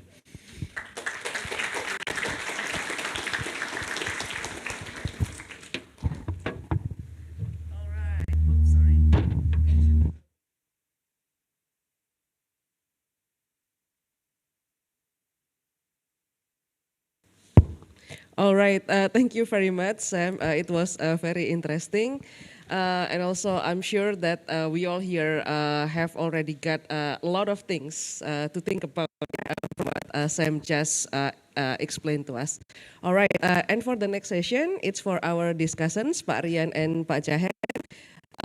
So the time is for you. Which one is going to go first? All right, please.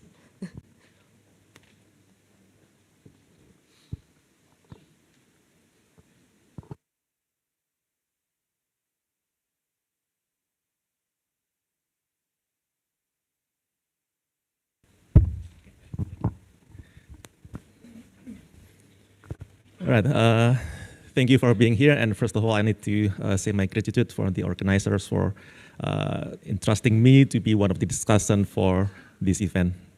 So in the next few minutes, I'm going to give my opinions and discussing some of the things that we have listened from Sam regarding nation building.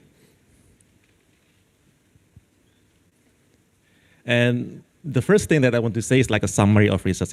Actually, this is one, these slides are taken from Sam's presentation at Melbourne, probably blatantly copied from his presentation, but here, again, I'm just summarizing his research, particularly for the four research that he has done and he has also presented.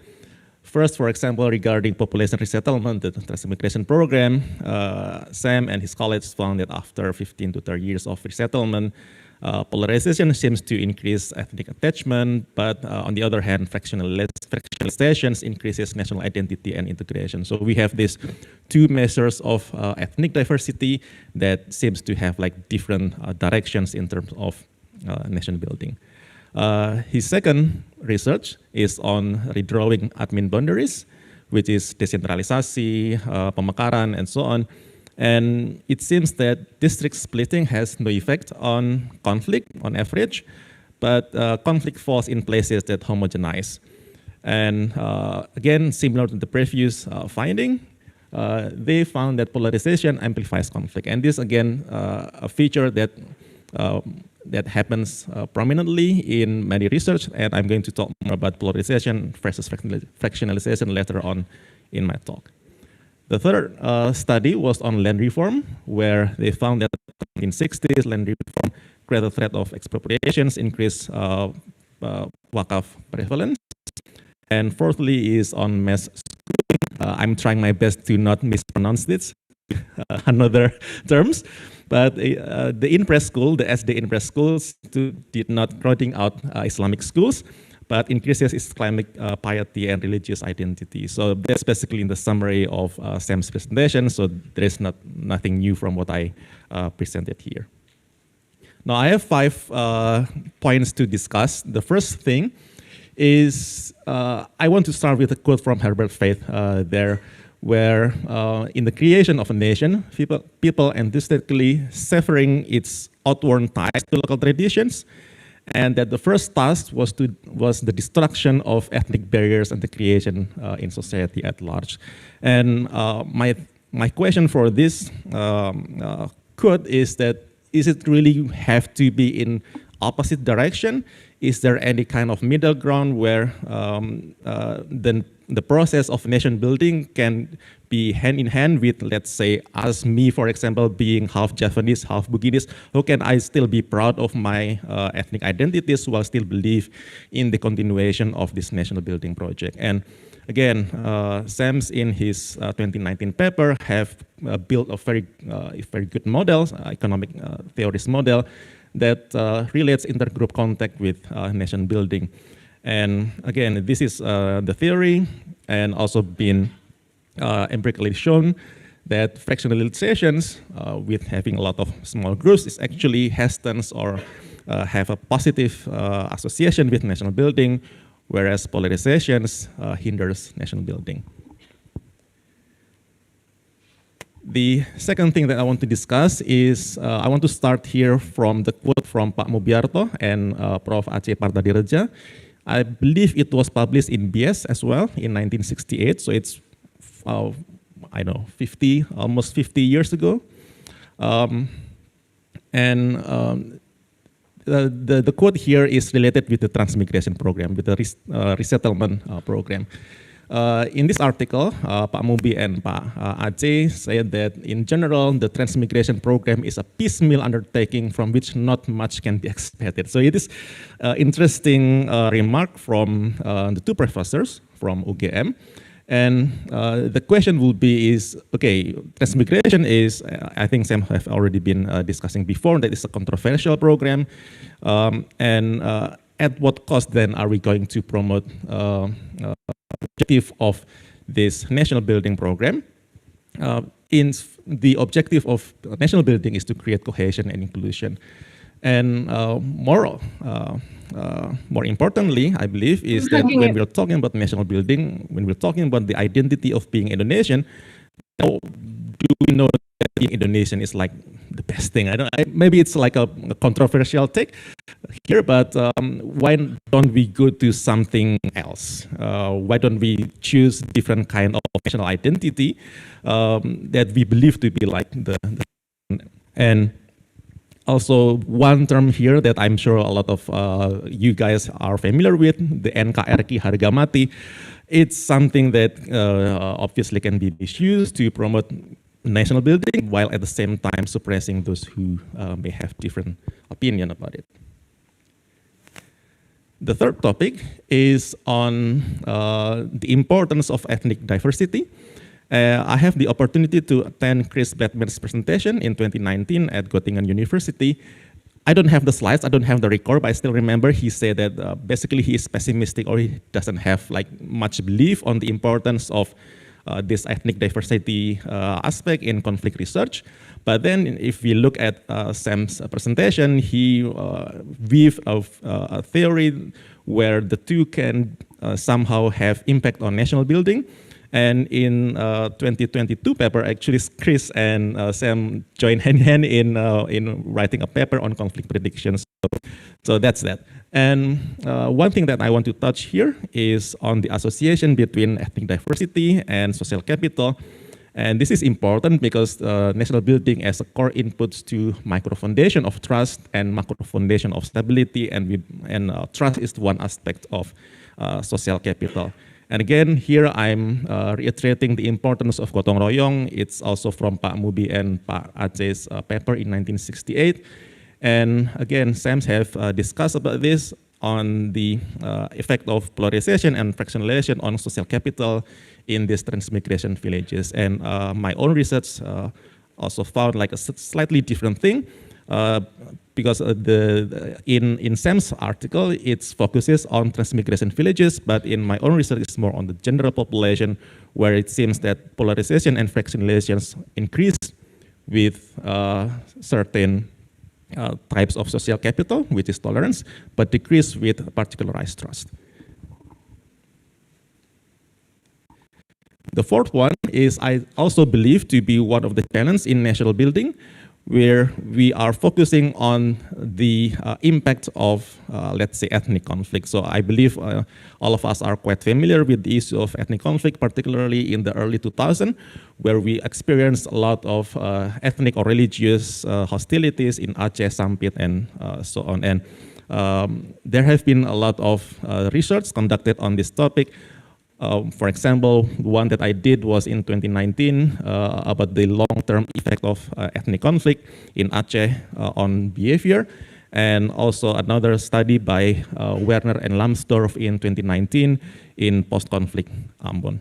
And I believe that in the process of building a nation, the way the society react or adapt to the policy of post-conflict policy is also going to be an important thing.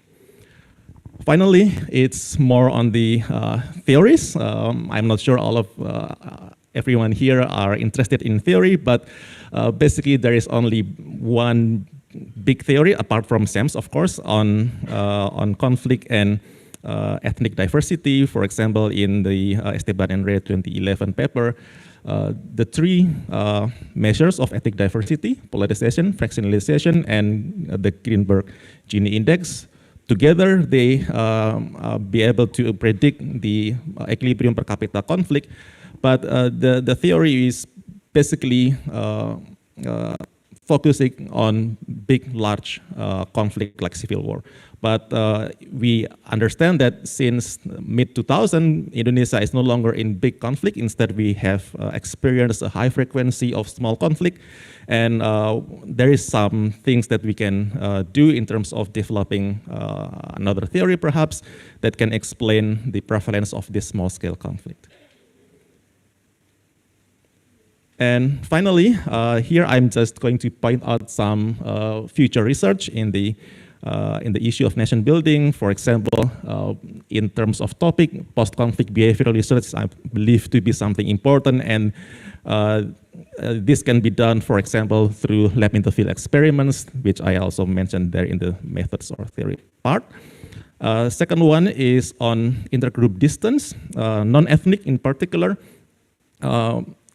It's not just between group, it's not just intergroup between, let's say, Islam and Catholic or Protestant or Hindu or etc. But even within the same religions, there can be some, differences. People who are affiliated with NU and Muhammadiyah may have different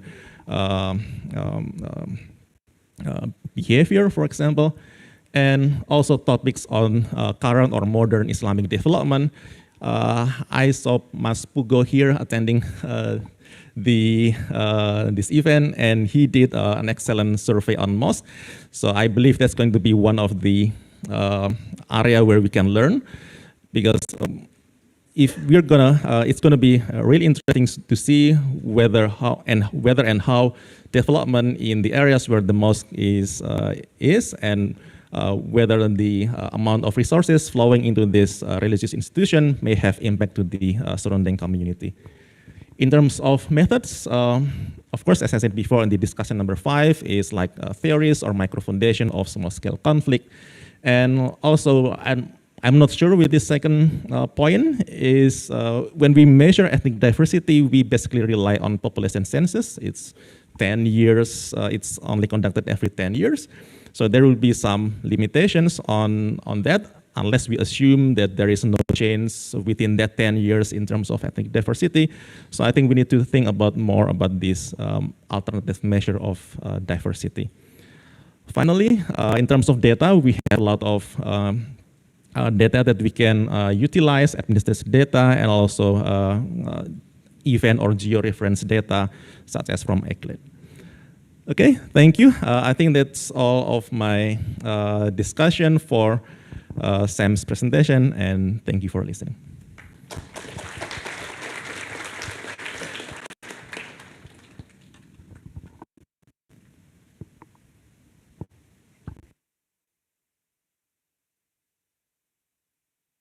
Hello, tes. Okay. Alright, selamat siang semua. Good afternoon. Assalamualaikum warahmatullahi wabarakatuh. Thanks for the invitation. So I think it's an honor for me here.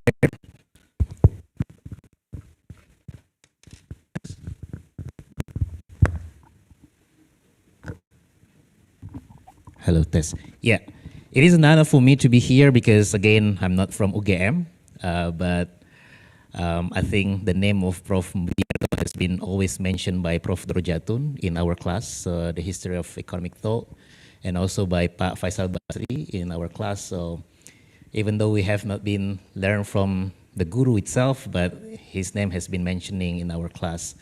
The second one is it's also been an honor for me to talk here or to respond to Sam's paper or research, because I think several years ago when I was a PhD student, I was trying to send an email to Sam discussing about the paper on Wakaf. I think at the time, Sam has only had these slides on that. And then as a PhD student, I just sent an email to him asking what is the progress of his paper at the time. And then I think from many professors or well-known people that I've sent an email, Sam was the one that willing to send a very long reply to an unknown PhD student. So I think if you want to be a lecturer in the future or become a prominent people in the future, you need to follow what Sam has been doing for people. So thanks for Sam for doing that. So what I'm going to do today is probably talking a little bit about what has been explained by Sam. Again, these are a very good paper, 4 of them published. 1 of them are still R&R, but 4 of them are really good papers. So if you're gonna do some empirical papers, you don't want to do survey, you can just follow what Sam and his co-author has done so far. So using several data sets, employing very interesting and timely empirical method. Again, that's the first time I've learned about difference in discontinuity in his paper. So again, maybe Pak Gilang in his econometric lecture can also discuss what Sam has been doing in his study. All right. So what I'm going to do is first why we should know about nation building. Again, I think Sam has explained very in a good way about what is nation building. What I'm going to do is to reiterate what he has mentioned before, process of constructing or structuring a national identity using the power of the state. But what I think still missing here is what is the role of the military? Again, I'm going to explain later on. There is a new paper from Development to Democracy written by 2 professors from, I forget their affiliation, but one of the key factors why Indonesia can introduce this nation building is because the role of this military. And also the role of Golkar party at the time, because again, it's the only party that has local branches in all regions in Indonesia. PPP doesn't have it, PDIP doesn't have it, and then that's also the reason why he can expose all of this policy. The purpose of nation building, again, promotes social integration, because again, we have very diverse ethnicity, religions, cultures. It tries to promote political stability, and also by the end of the day, hopefully can create some economic development, right? But there are some challenges, again, because when we're talking about Indonesia, we've seen the map provided or shown by Sam. We are a very multi-ethnic, religious country, and then it's difficult to manage these people, because Indonesians people are very difficult to be managed, right? So it is a challenge. What can be learned from Sam's paper, probably, what are the key lessons that can be adopted in the future? So the challenge also requires some policy making inclusive and needs to address different objectives. So summary again, what he did is explain some issues about when it started, colonial era, independence, even the latest post-Suharto's regime, and also what are the policies that have been introduced by the government, transmigrasi, imposing Bahasa Indonesia as the common language, mass schooling, some new political administrative, and also the Wakaf paper. So I think there are several policies that have been, even though some intended and unintended policies that have been done by the government and leads to some several outcome in terms of the nation building. But what I'm trying to tell you today is what is the contribution of studies done by Sam and also his co-author. First is, again, he talked about or touched upon insight on nation building strategies. Again, he tries to really see some different policy interventions, which one is work, which one is doesn't. And again, the second point is very important.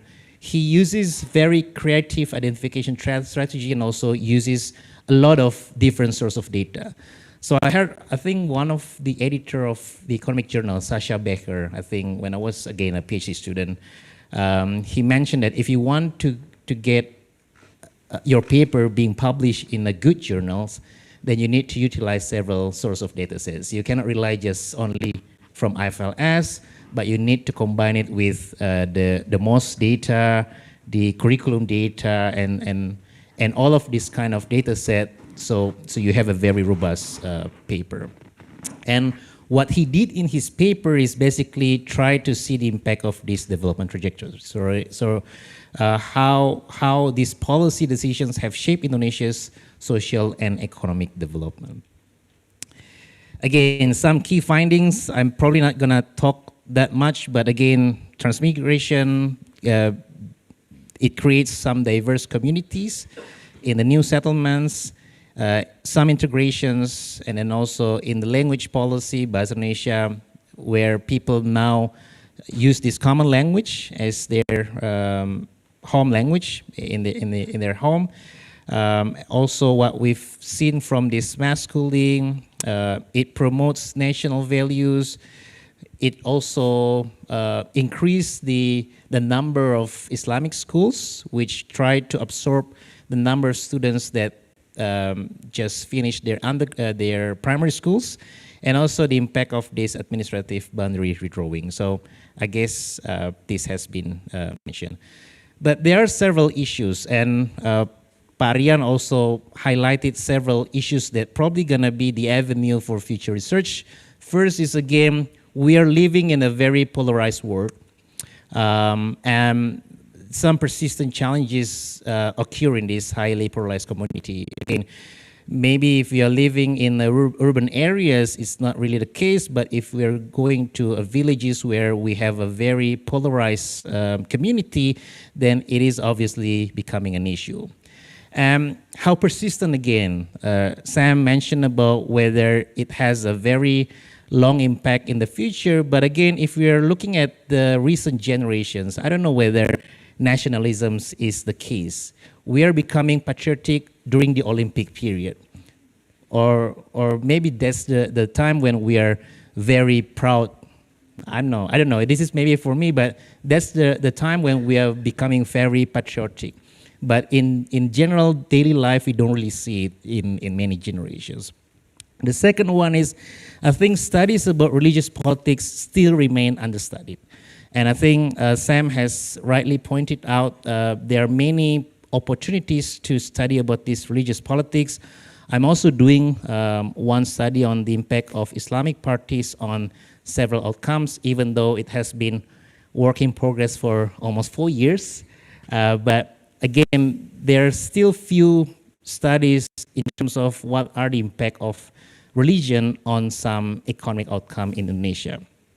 And we have seen the rise of this religious and political influence due to historical policies, or because people are becoming more well-informed. Because again, what we really understand from the history is before or during Suharto's regime, it is forbidden to show your religious identity, right? So people cannot wear hijab, hijab in the class, maybe the time of Islamic or religion studies were limited, but now people are well informed and can get any kind of source of information about religiosity. So whether this is because of the historical policies itself or because people are well informed with new information.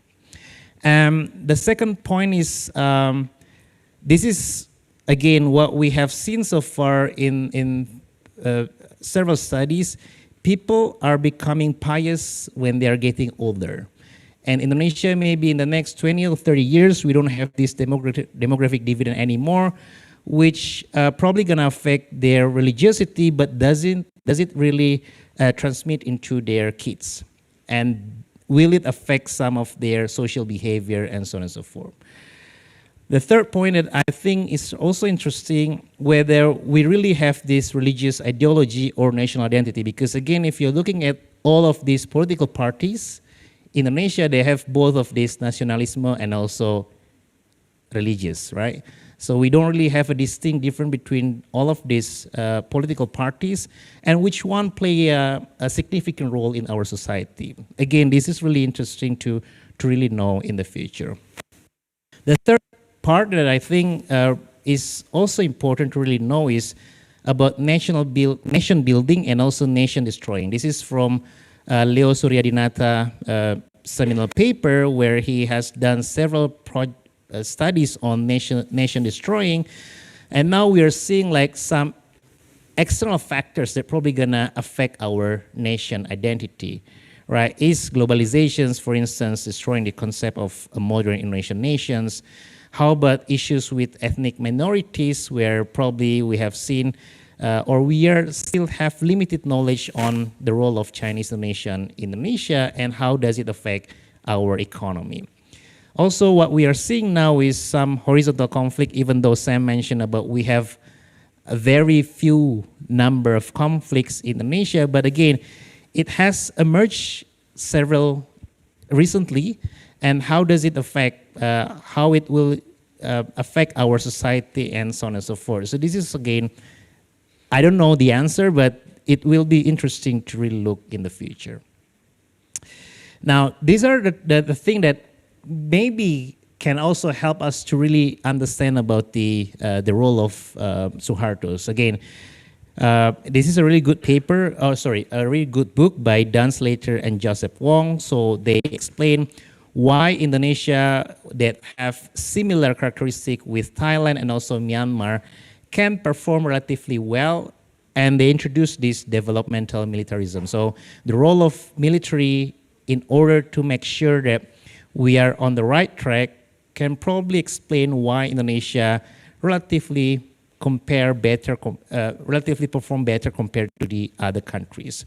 But again, this is also an ongoing debate because now we are seeing the role of military in the country have increased. So whether it is a good avenue or not, that will be a very interesting to see in the future. And finally, religious ideology. So this is the work that I've been working now. So we try to see the impact of Islamic parties on local development. Still work in progress. I don't know when I can finish it, but we are trying to see the impact of the role of Islamic parties, trying to complement what Sam and Mashur and Max have done. So we see that obviously some of these Islamic parties, which leads to some Islamic ideology, have some interesting impact on economic perspective. But unlike what Sam has found in his paper, we do see some effect of religiosity. People who are living in district with Islamic mayors tend to become and they pray more, they are more religious. We also see some impact on corruption. But again, there are still many ways that can be interested to study further. So that will be two things that I think really important. First is how we can really know the impact of the developmental militarism, and also study further on the impact of this religious identity. And again, I also want to highlight some potential research agenda. Again, technology's role, the impact of social media on national unity and identity. Again, how persistent is transmission of nation building across different generations. That will be very interesting to see how different generations, like the millennial, generation Z, Y, Alpha, will behave differently because of this nation building. It still remains unknown. Also, the recent reforms, there's so many education policies that have been introduced in the country. Again, we have LPDP. What is the role, long-term impact? Both of us got LPDP for our PhD, but we don't know whether we are very nationalistic after attending this PK, right? So there's no study on what is the impact of this PK on our nation building. That will be very interesting to see. And I know Sam is doing a research in IPDN, but now if you want to start as a civil servant, you have to do this prajabatan. I don't know whether it is really affect people on their nation building, or rasa Indonesian. But again, this is another avenue that can be studied further. In the past 10 years, we have heard about Nawacita, and now I think Astacita, a lot of cheetahs now, cita-cita, but let's see how it goes, right? So a lot of things that have been done recently, so we can also see, does it really affect our behavior? And other things like, I'm working also on the role of Chinese Indonesians immigrant on the size of the firms, but we still have limited informations on this. Again, limited data, but if you want to push it there or study there about this topic, that will be very interesting. What drives religious identity in Indonesia, whether because of, again, well-informed people, well-educated, as Sam has mentioned, people are more well-educated, but they tend to be more pious. That is interesting to know. Again, which is stronger, religious or national identity? Because again, a latest paper by Kuipers et al., they are looking at the change of how parents give the names for their kids. So now Muslim parents tend to give more Arabic name to their kids now. So whether it also affects some nation identity or Indonesian identity. 3 last points.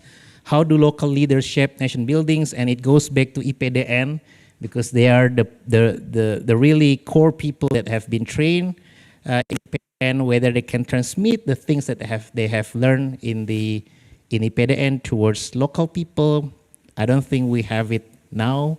And all of these other factors, so the impact of external conflict, and why does Indonesia still maintain a relatively less occurrence of ethnic conflicts? Maybe because of this mining permit, I don't know, maybe that's also interesting topic to be discussed further. So again, this is a very interesting topic. Again, there are a lot of room for improvement in the future, and I'm really sure that here from UGM, we're gonna see the next Prof. Mubyarto. So hopefully this talk today done by Sam can inspire people to do more work on this very interesting topic. So thank you very much. Terima kasih.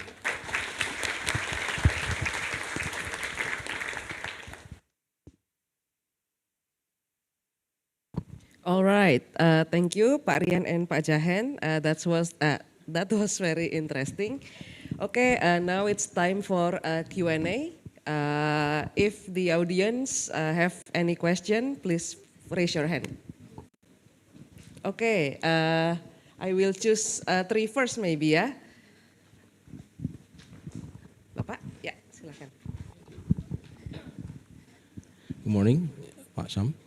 My name is Tony from Pusat Studi Ekonomi Kerakyatan, UGM. I want to dig your perspective. As we learned, Mubyarto is trained in United States, in Vanderbilt, in Iowa State University.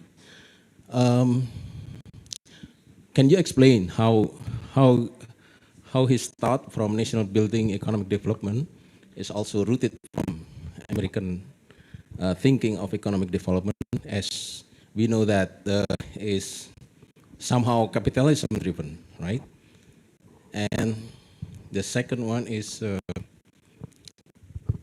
I want to dig your perspective also. As we know, Mubyarto has in the past has no it's limited friends in economists. His thought has been widely opposed, refuted by economists, but in the contrary, has more friends from the non-economists, like anthropology, sociology, philosophy, historian, maybe some of the next generation like Pak Colin, Pak Colin, Pak Dumairi, Pak Refrison in the economic, but only a few generation. Maybe also hopefully Mas Rian, Mas Rezki has also the spirit to continue his struggle. What do you think? Is this happening also in the American, that economists seem exclusive, seem very hard to make the science in order to struggle, in order to fight the economic justice and social justice? Thank you.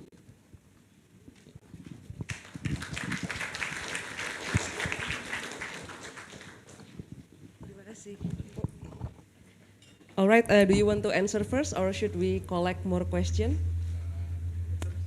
Okay, maybe 2 more questions, yeah, before the answer. Okay, so I need to go there so that everyone can have same opportunity. Please. Good morning, Professor Bazzi. My name is Kifaria Prizal. I'm an economics student at UGM.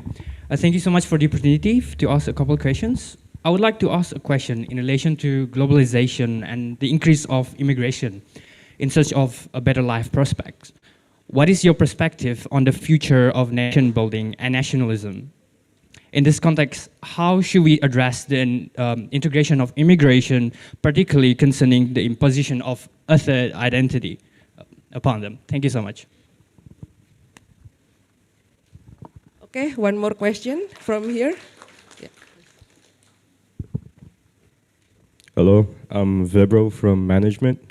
I have a question for Mr. Sam. Actually, I have a few questions, but first I'd like to ask, as a foreign researcher, have you seen parallels in Indonesia's development in national identity with other post-colonial states, and what can we potentially learn from them? Thank you. Thank you so much for this first time. Let's take 3 questions, so please.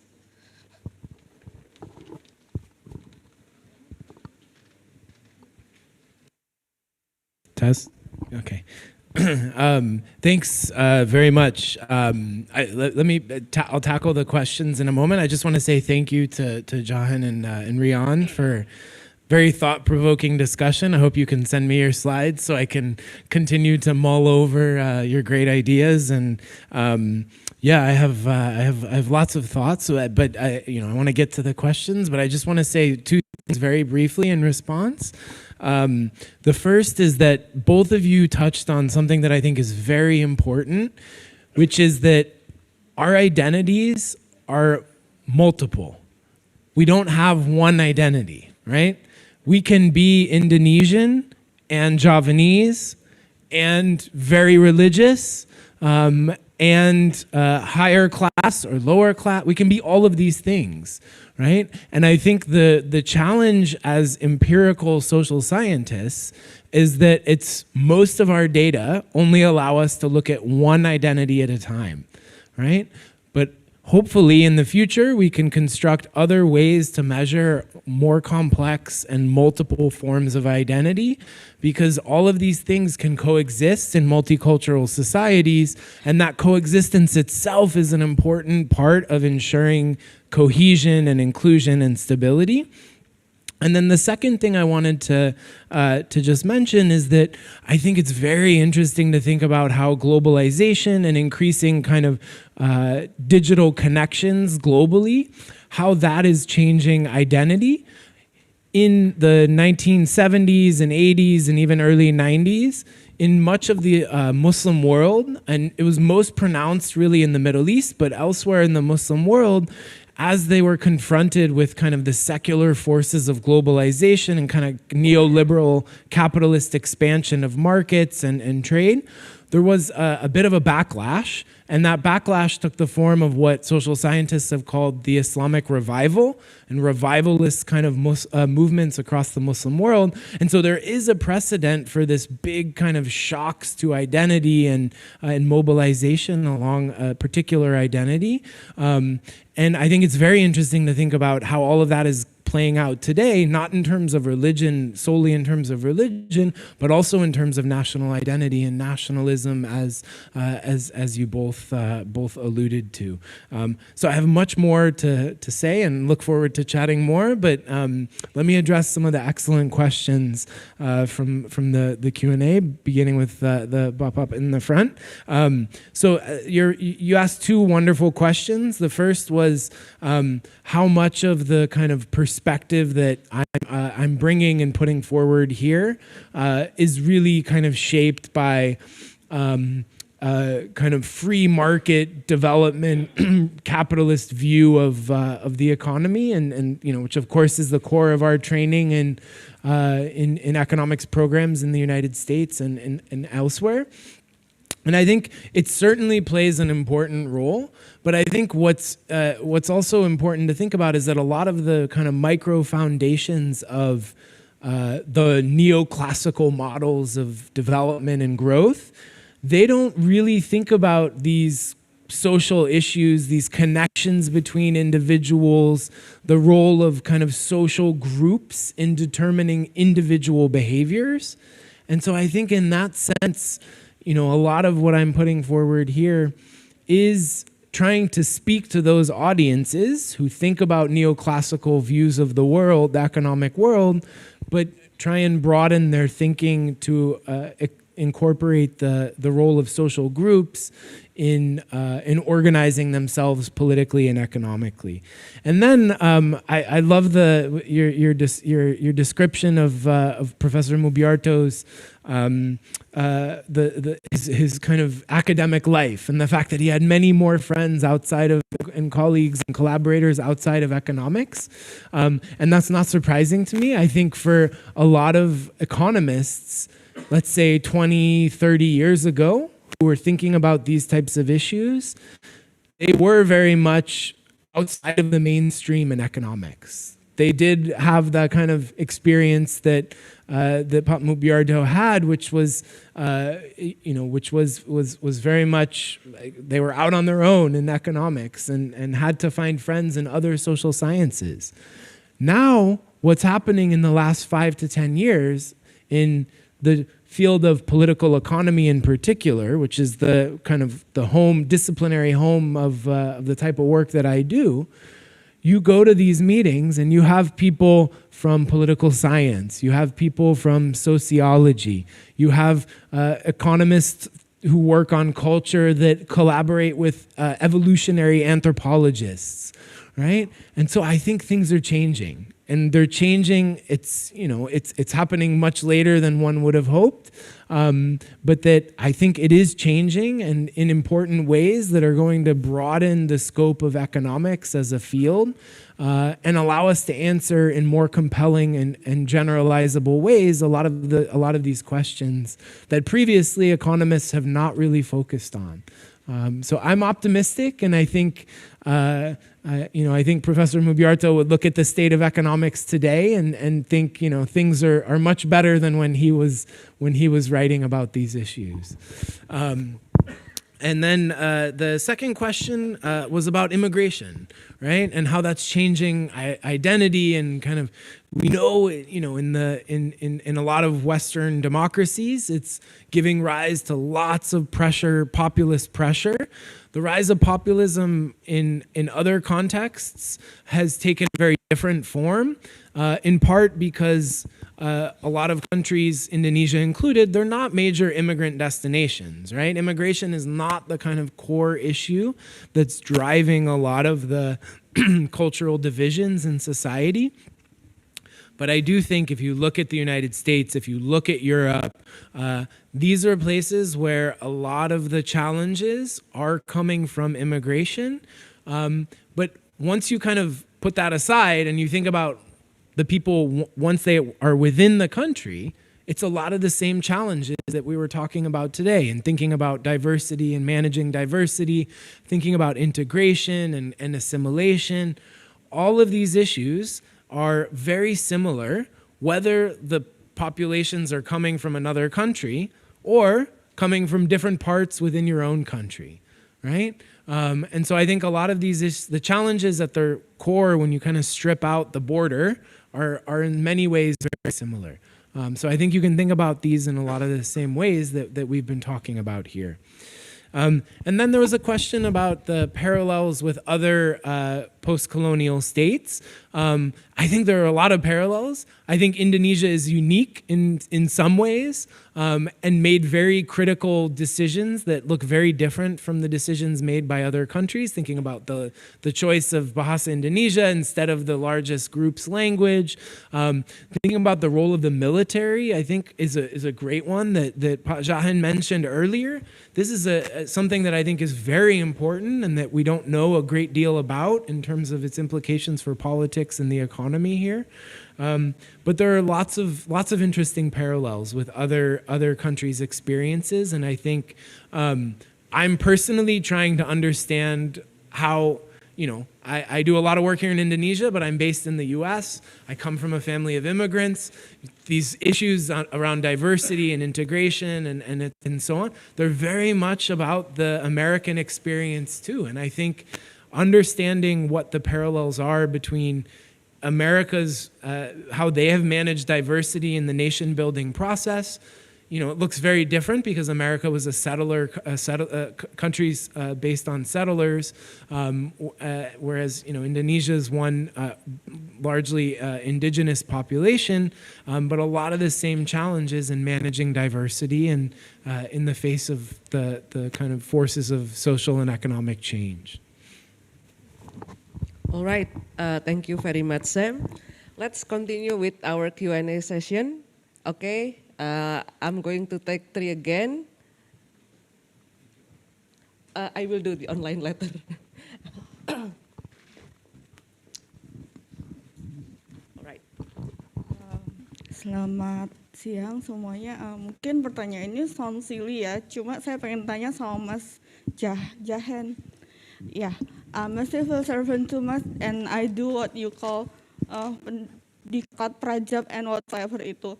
Saya ingin tanya sesuatu yang lebih bridging aja, Mas. Sebenarnya tuh nasionalisme itu, saya tuh bisa determine saya punya nasionalisme tuh kayak gimana sih, Mas, gitu. Itu tuh sesuatu yang terlalu banyak dibahas. Saya tuh malas banget ngikutin politik sebenarnya.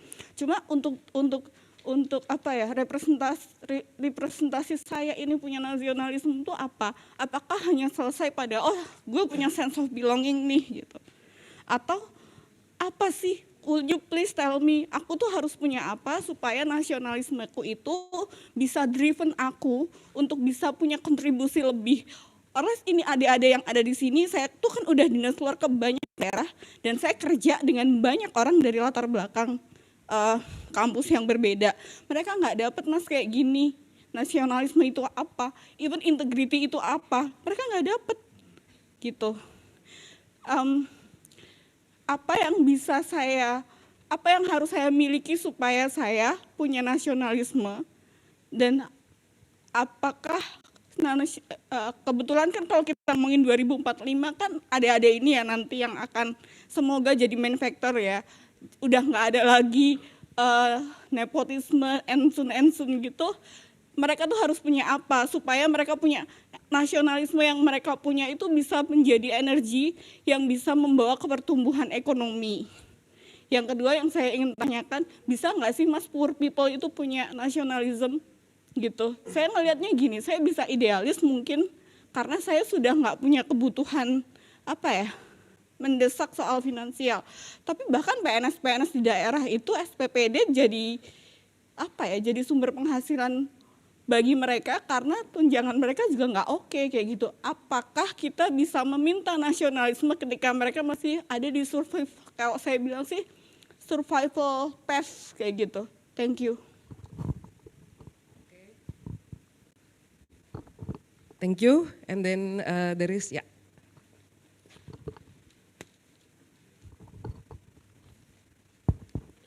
Hello, Professor Sam. I am Raka. I am from the Department of Economics at UGM. I want to ask a question. We all know that social media or digital platforms are widely and frequently used around the world nowadays by various generations. And what I want to know is, can media and communication strategies be an effective tool in national building for improving social cohesion? If so, how? Thank you. Thank you. Is there, yeah, okay.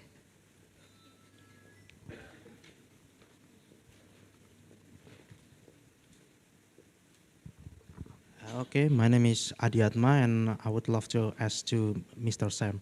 Mr. Sam, how you mentioned that there is an importance to integrate between people in a country, and how long will it take to integrate people from in a country like immigrants to a new country, and also how many generations, how long will it take to build a sense of nation in a country? I mean, clearly in the case of, for example, Afghanistan, clearly 20 years are not enough to create a country. Thank you. All right, so those are the questions. Please, for the speaker to answer. Jahen, you want to go first? Yeah. I'm not the expert about nation building, so what I'm gonna try to explain, at least from my own personal opinion about how to boost national identity, especially for people who are not being exposed with what we've heard so far. I guess people will follow the leader, right? If you have the leader that show you what kind of nation building, if the leader shows you if you are an honest people, hard work, and so on and so forth, that will be the entry point to do this. And that's why we should have been able to allow, again, this is probably like political economy topic, that we have to increase good leaders to enter politics, so they have some role model for these people. That's, I think, the way that we really need now, because I think we're missing this kind of people in the country. So having some role models that can show you that if you want to be a good person, then it will automatically make you a very good Indonesian people, right? That will be one of my personal opinion. Because again, I haven't done any study on nation building. The second one, is there any impact of nation building on the economy? I don't have the clear answer on that. But what we've seen so far is many other countries that are very attached with their government, and especially these are the countries in East Asia. What we see here is if they are obeying the government, it's really easy to do any kind of follow. For instance, let me explain some example. When we had this COVID-19 experience, all of countries are really difficult to be managed, except people in Eastern Asia, because they have this Confucianism identity, right, religious belief, where they're gonna follow the leader, right? But the leader who are also showing good actions. Again, we have a very diverse type of that, but maybe that will be very interesting to see in the future whether, again, some nation building will affect. But we've seen in previous study, especially from Parian and other people, like polarization will also affect some economic growth, right? So if you have a very distinct polarizations, it's gonna affect the economic in the future. So I think that will be interesting to study further, but maybe we can do, we have to do many things in order to make sure that not only us here, privileged people, can know about the importance of being a good people, but also in many regions outside of Java, for instance, right? Maybe Sam, if you want to add something. No, no. I think your response was great, and you know, you're right. I think IPDN and other institutions like it play an incredibly important role in training the next generation. And these schools they really are exposing Indonesians from all over the country to people that, you know, they otherwise would have only seen on television, right? And I think that's, or, you know, maybe over social media. I think so, you know, I think it is very, you know, it's important, and it can create this strong civic identity and civic capital, and foster this notion that we're all part of a nation, and not just our own home communities. So I agree that local leaders are super important, and it's an important area for future research. So on the question of social media and nation building, this is a great question, because if you look at the research on social media which is mostly done in the US and a couple of other countries in Europe, like some of the most compelling very recent work, and it shows that social media is very bad for polarization. It exacerbates polarization because it can create these echo chambers where you're only talking to people who think like you and believe the same things as you, because that's what the algorithms are doing. They're pushing you towards those echo chambers. And I think that's certainly possibly true, and can have similar implications for thinking about cohesion and thinking about integration between different ethnic groups, different religious groups. So I certainly worry about those possibilities. But the other thing that social media can do is that it can create a space for innovators, people who are going to talk about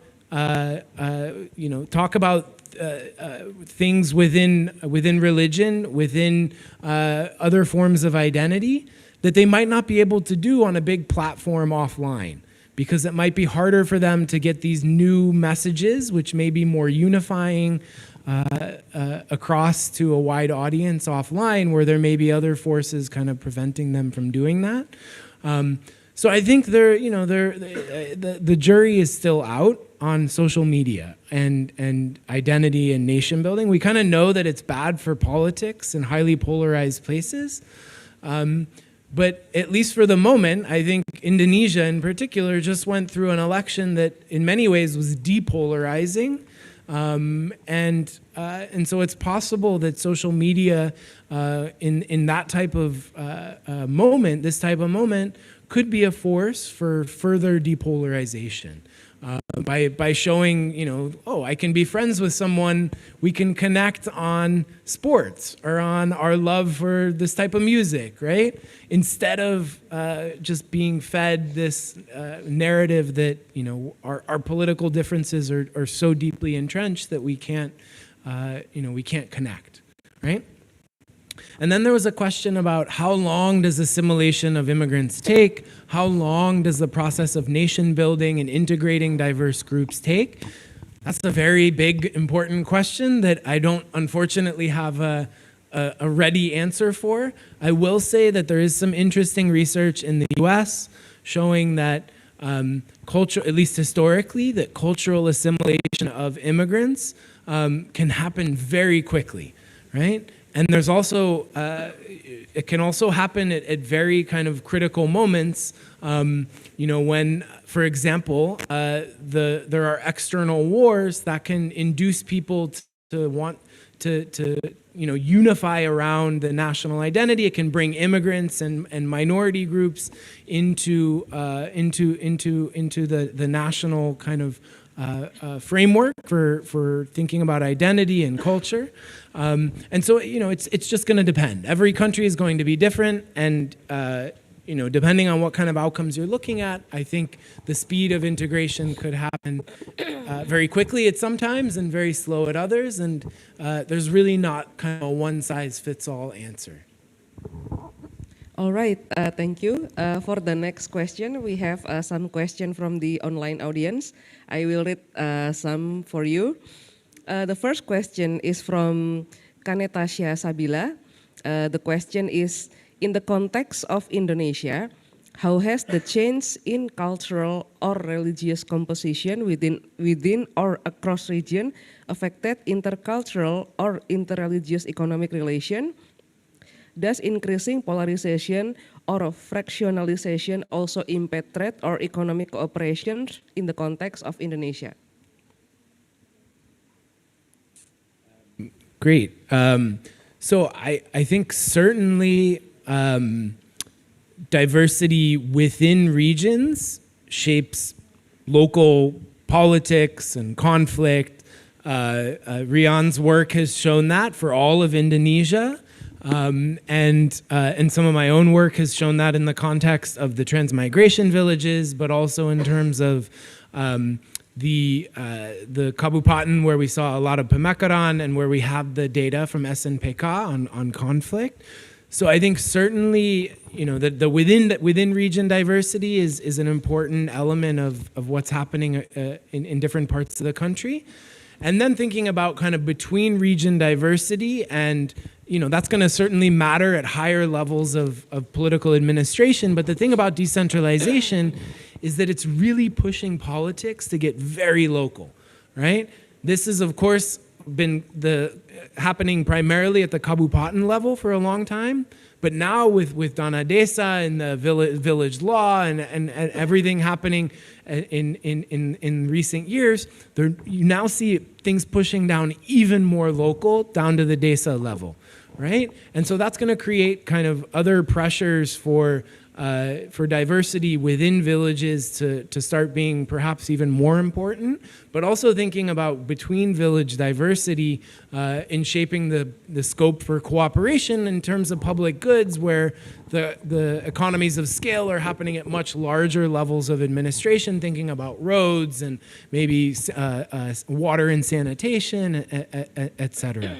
And then in thinking about trade and economic development, there is good evidence that polarization can work against economic development. Fractionalization, I think, is a little bit, the evidence is a little less clear. But I can tell you, for example, in the context of transmigration villages, at least, where we looked at these two measures, you do see that more polarized villages have lower levels of economic development, less public goods, and the opposite was true for fractionalization. So I think they generally go in opposite directions for the same reasons that a lot of the nation-building outcomes are also going in the opposite directions. All right, and then there is an interesting question from Ilmiawan Awalin from Universitas Airlangga. The question is, in the census of 2020, there is no more question identifying ethnicity. The ethnicity question was in the census of 2000 and 2010. Sam, do you think it is necessary as a part of nation building in Indonesia? Yeah, that's a great question. I actually didn't know that they took that question out. That's unfortunate.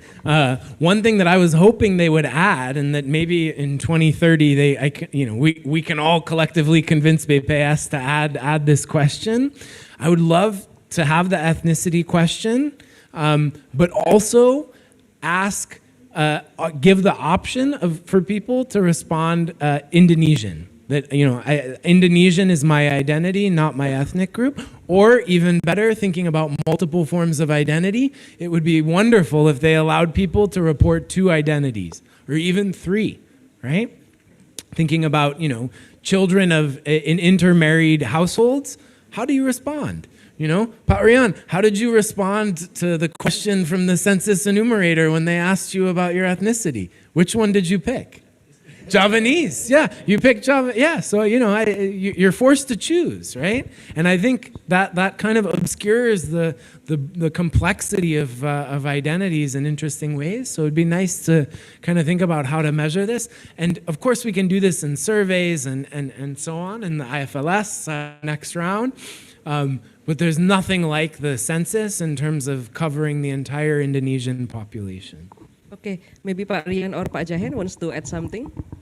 Yeah, I did a quick Google search here, and I found that there is a question on ethnic group in census penduduk. So it's there.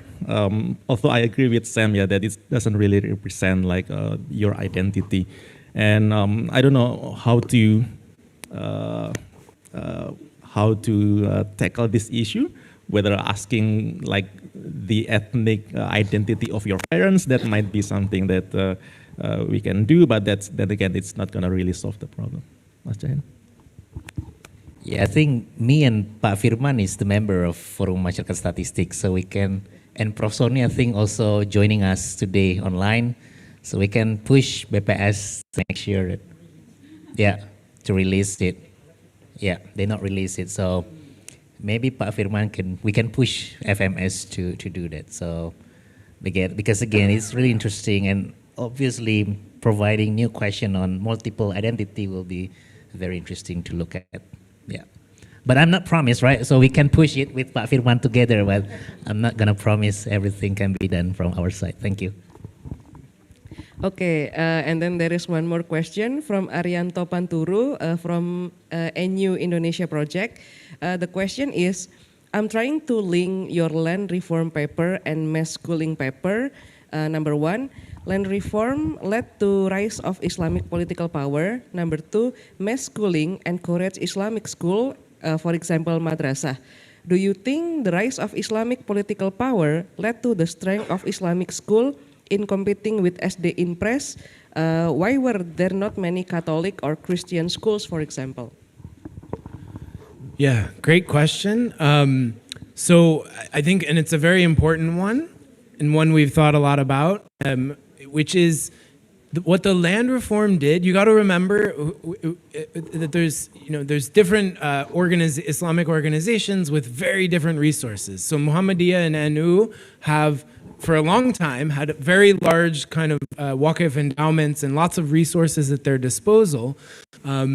And in the 1960s, some of the land that was transferred into waqf endowments indeed benefited NU and Muhammadiyah, but the relative kind of resource windfall that those organizations experienced was somewhat lower in relative terms compared to the more independent and smaller kind of Islamic organizations, more conservative Islamic organizations and Islamic leaders at the local level that were more resource constrained, right? And those were the organizations and leaders that were largely using those resources to build pesantren, right?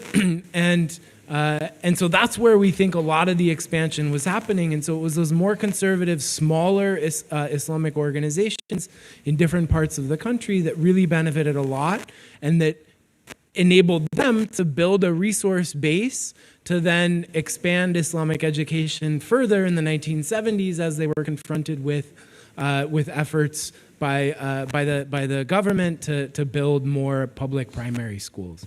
So I think the two studies are definitely related, and there is a through line, but it's different organizations that are most well equipped to kind of compete with mass schooling being imposed by the central government. Okay, there is an interesting question related to the religious school. This question is from Aditya Abdillah from Universitas Indonesia. Does the rising enrollment in religious school suggest that the process of assimilation within the framework Bhinneka Tunggal Ika will face greater challenge? Will this trend lead to the development of two dominant and competing societal norms, one religious and the other secular? Yeah, so that's another great question. And in fact, I don't think that's what happened. And then this goes back to our discussion about multiple forms of identity. So in some ways, what at least the evidence we have from the study of SD Imprez, it's really suggesting that it led to greater religiosity, right? So more piety in terms of your day-to-day practice of the Muslim faith, right?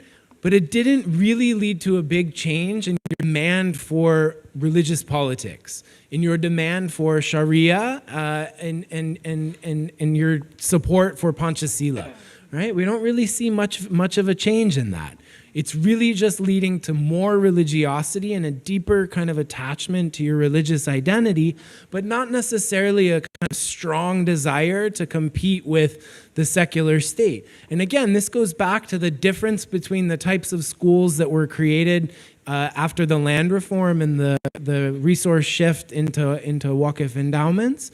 Those schools tended to be much more conservative, as opposed to the ones that were really kind of created in response to Este Impres, which tended in practice, at least from what we see of the kind of students exposed to those schools, more moderate, right? To put it in the terms of the of the political scientists used to describe the kind of ideological spectrum of Islamic organizations and parties in Indonesia. Pak Jahen and Rian wants to add something. I don't know, but this is probably from the working paper that we are working on now. So I think from the study that we've done, we show that the net enrollment rate for a region where the Islamic mayor are winning tend to be higher. So again, maybe because now there are many options for these people to choose which kind of schools that they want to attend. And yeah, and I think related to what Sam's paper has done is education is the way where they want to boost or expand their ideology, right? So maybe this is the transmissions or mechanism where many people can choose whether they want to go to these Islamic schools or to the secular schools, but I don't think there are some issues with that. No. Yeah, just a quick remark from me.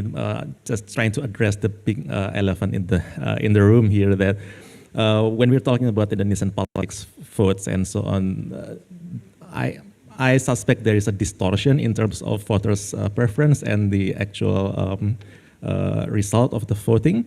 Just to give you an example, I went to Samosir last month, I believe, and in the predominantly Christian village, the winner or the winning party is an Islamic party. So that's a bit that's weird, and that can be interpreted in many different ways. But I just wanted to say that when we're talking about like real result of let's say voting, then it doesn't really 100% representing like the voters' true actual preference. All right, I'm going to close with this last question, and this goes for all of you three. This question is from Paul Amores from NU. The question is nation building just too hard? Is it better to just have homogeneous states instead of trying to achieve multiculturalism? Please. Ooh, that's a dangerous question. That's why it's last question. But it's a very good one to end on. I will say, look, I don't think it's possible to create homogeneous states.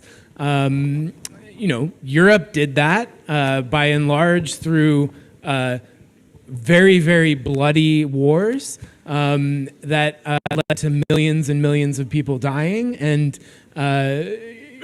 I think they did it through other ways too, more benign forms. But in general, I don't think it's possible.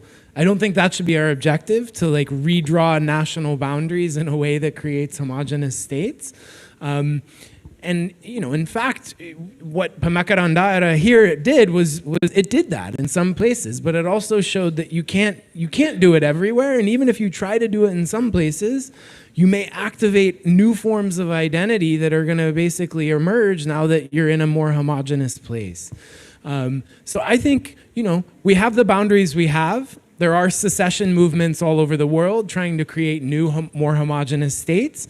And that's a big challenge. But I think, as researchers, our objective should be to support policies that work against the kind of forces of secession that might lead to eruption of violence and war and remaking boundaries and identities in that way, because I think the costs are just way too high relative to the more benign and nonviolent forms of nation building efforts that are very difficult, but nevertheless, it's that hard work that I think will pay off in the long run. Yeah, difficult question indeed. Yeah, I have the opportunity and have the pleasure of going around Indonesia in many different islands, different places, and I believe that multiculturalism, having a lot of different ethnic diversity, can be both, having a good things and different things. As I said, as Sam have discussed before. Depends on the way, depends on how you look at diversity. It can be good or it can be bad, but I believe that after experiencing, looking at seeing a lot of different places in Indonesia, I still have a belief in this national building process. I would like to say that we are lucky to have more than almost 1,000 different ethnic groups. Even though that number can be, actually it's a bit exaggerated, like 700 ethnic groups, because if you look at the differences between one ethnic group and the other ethnic group is actually not that different, depending on, let's say in Kalimantan, they have like hundreds of ethnic groups, but they can be categorized as like only several of different ethnic groups. So again, I believe in the project of national building, and I think it's going to be upon all of us to make sure that this is it's going to be a successful endeavor.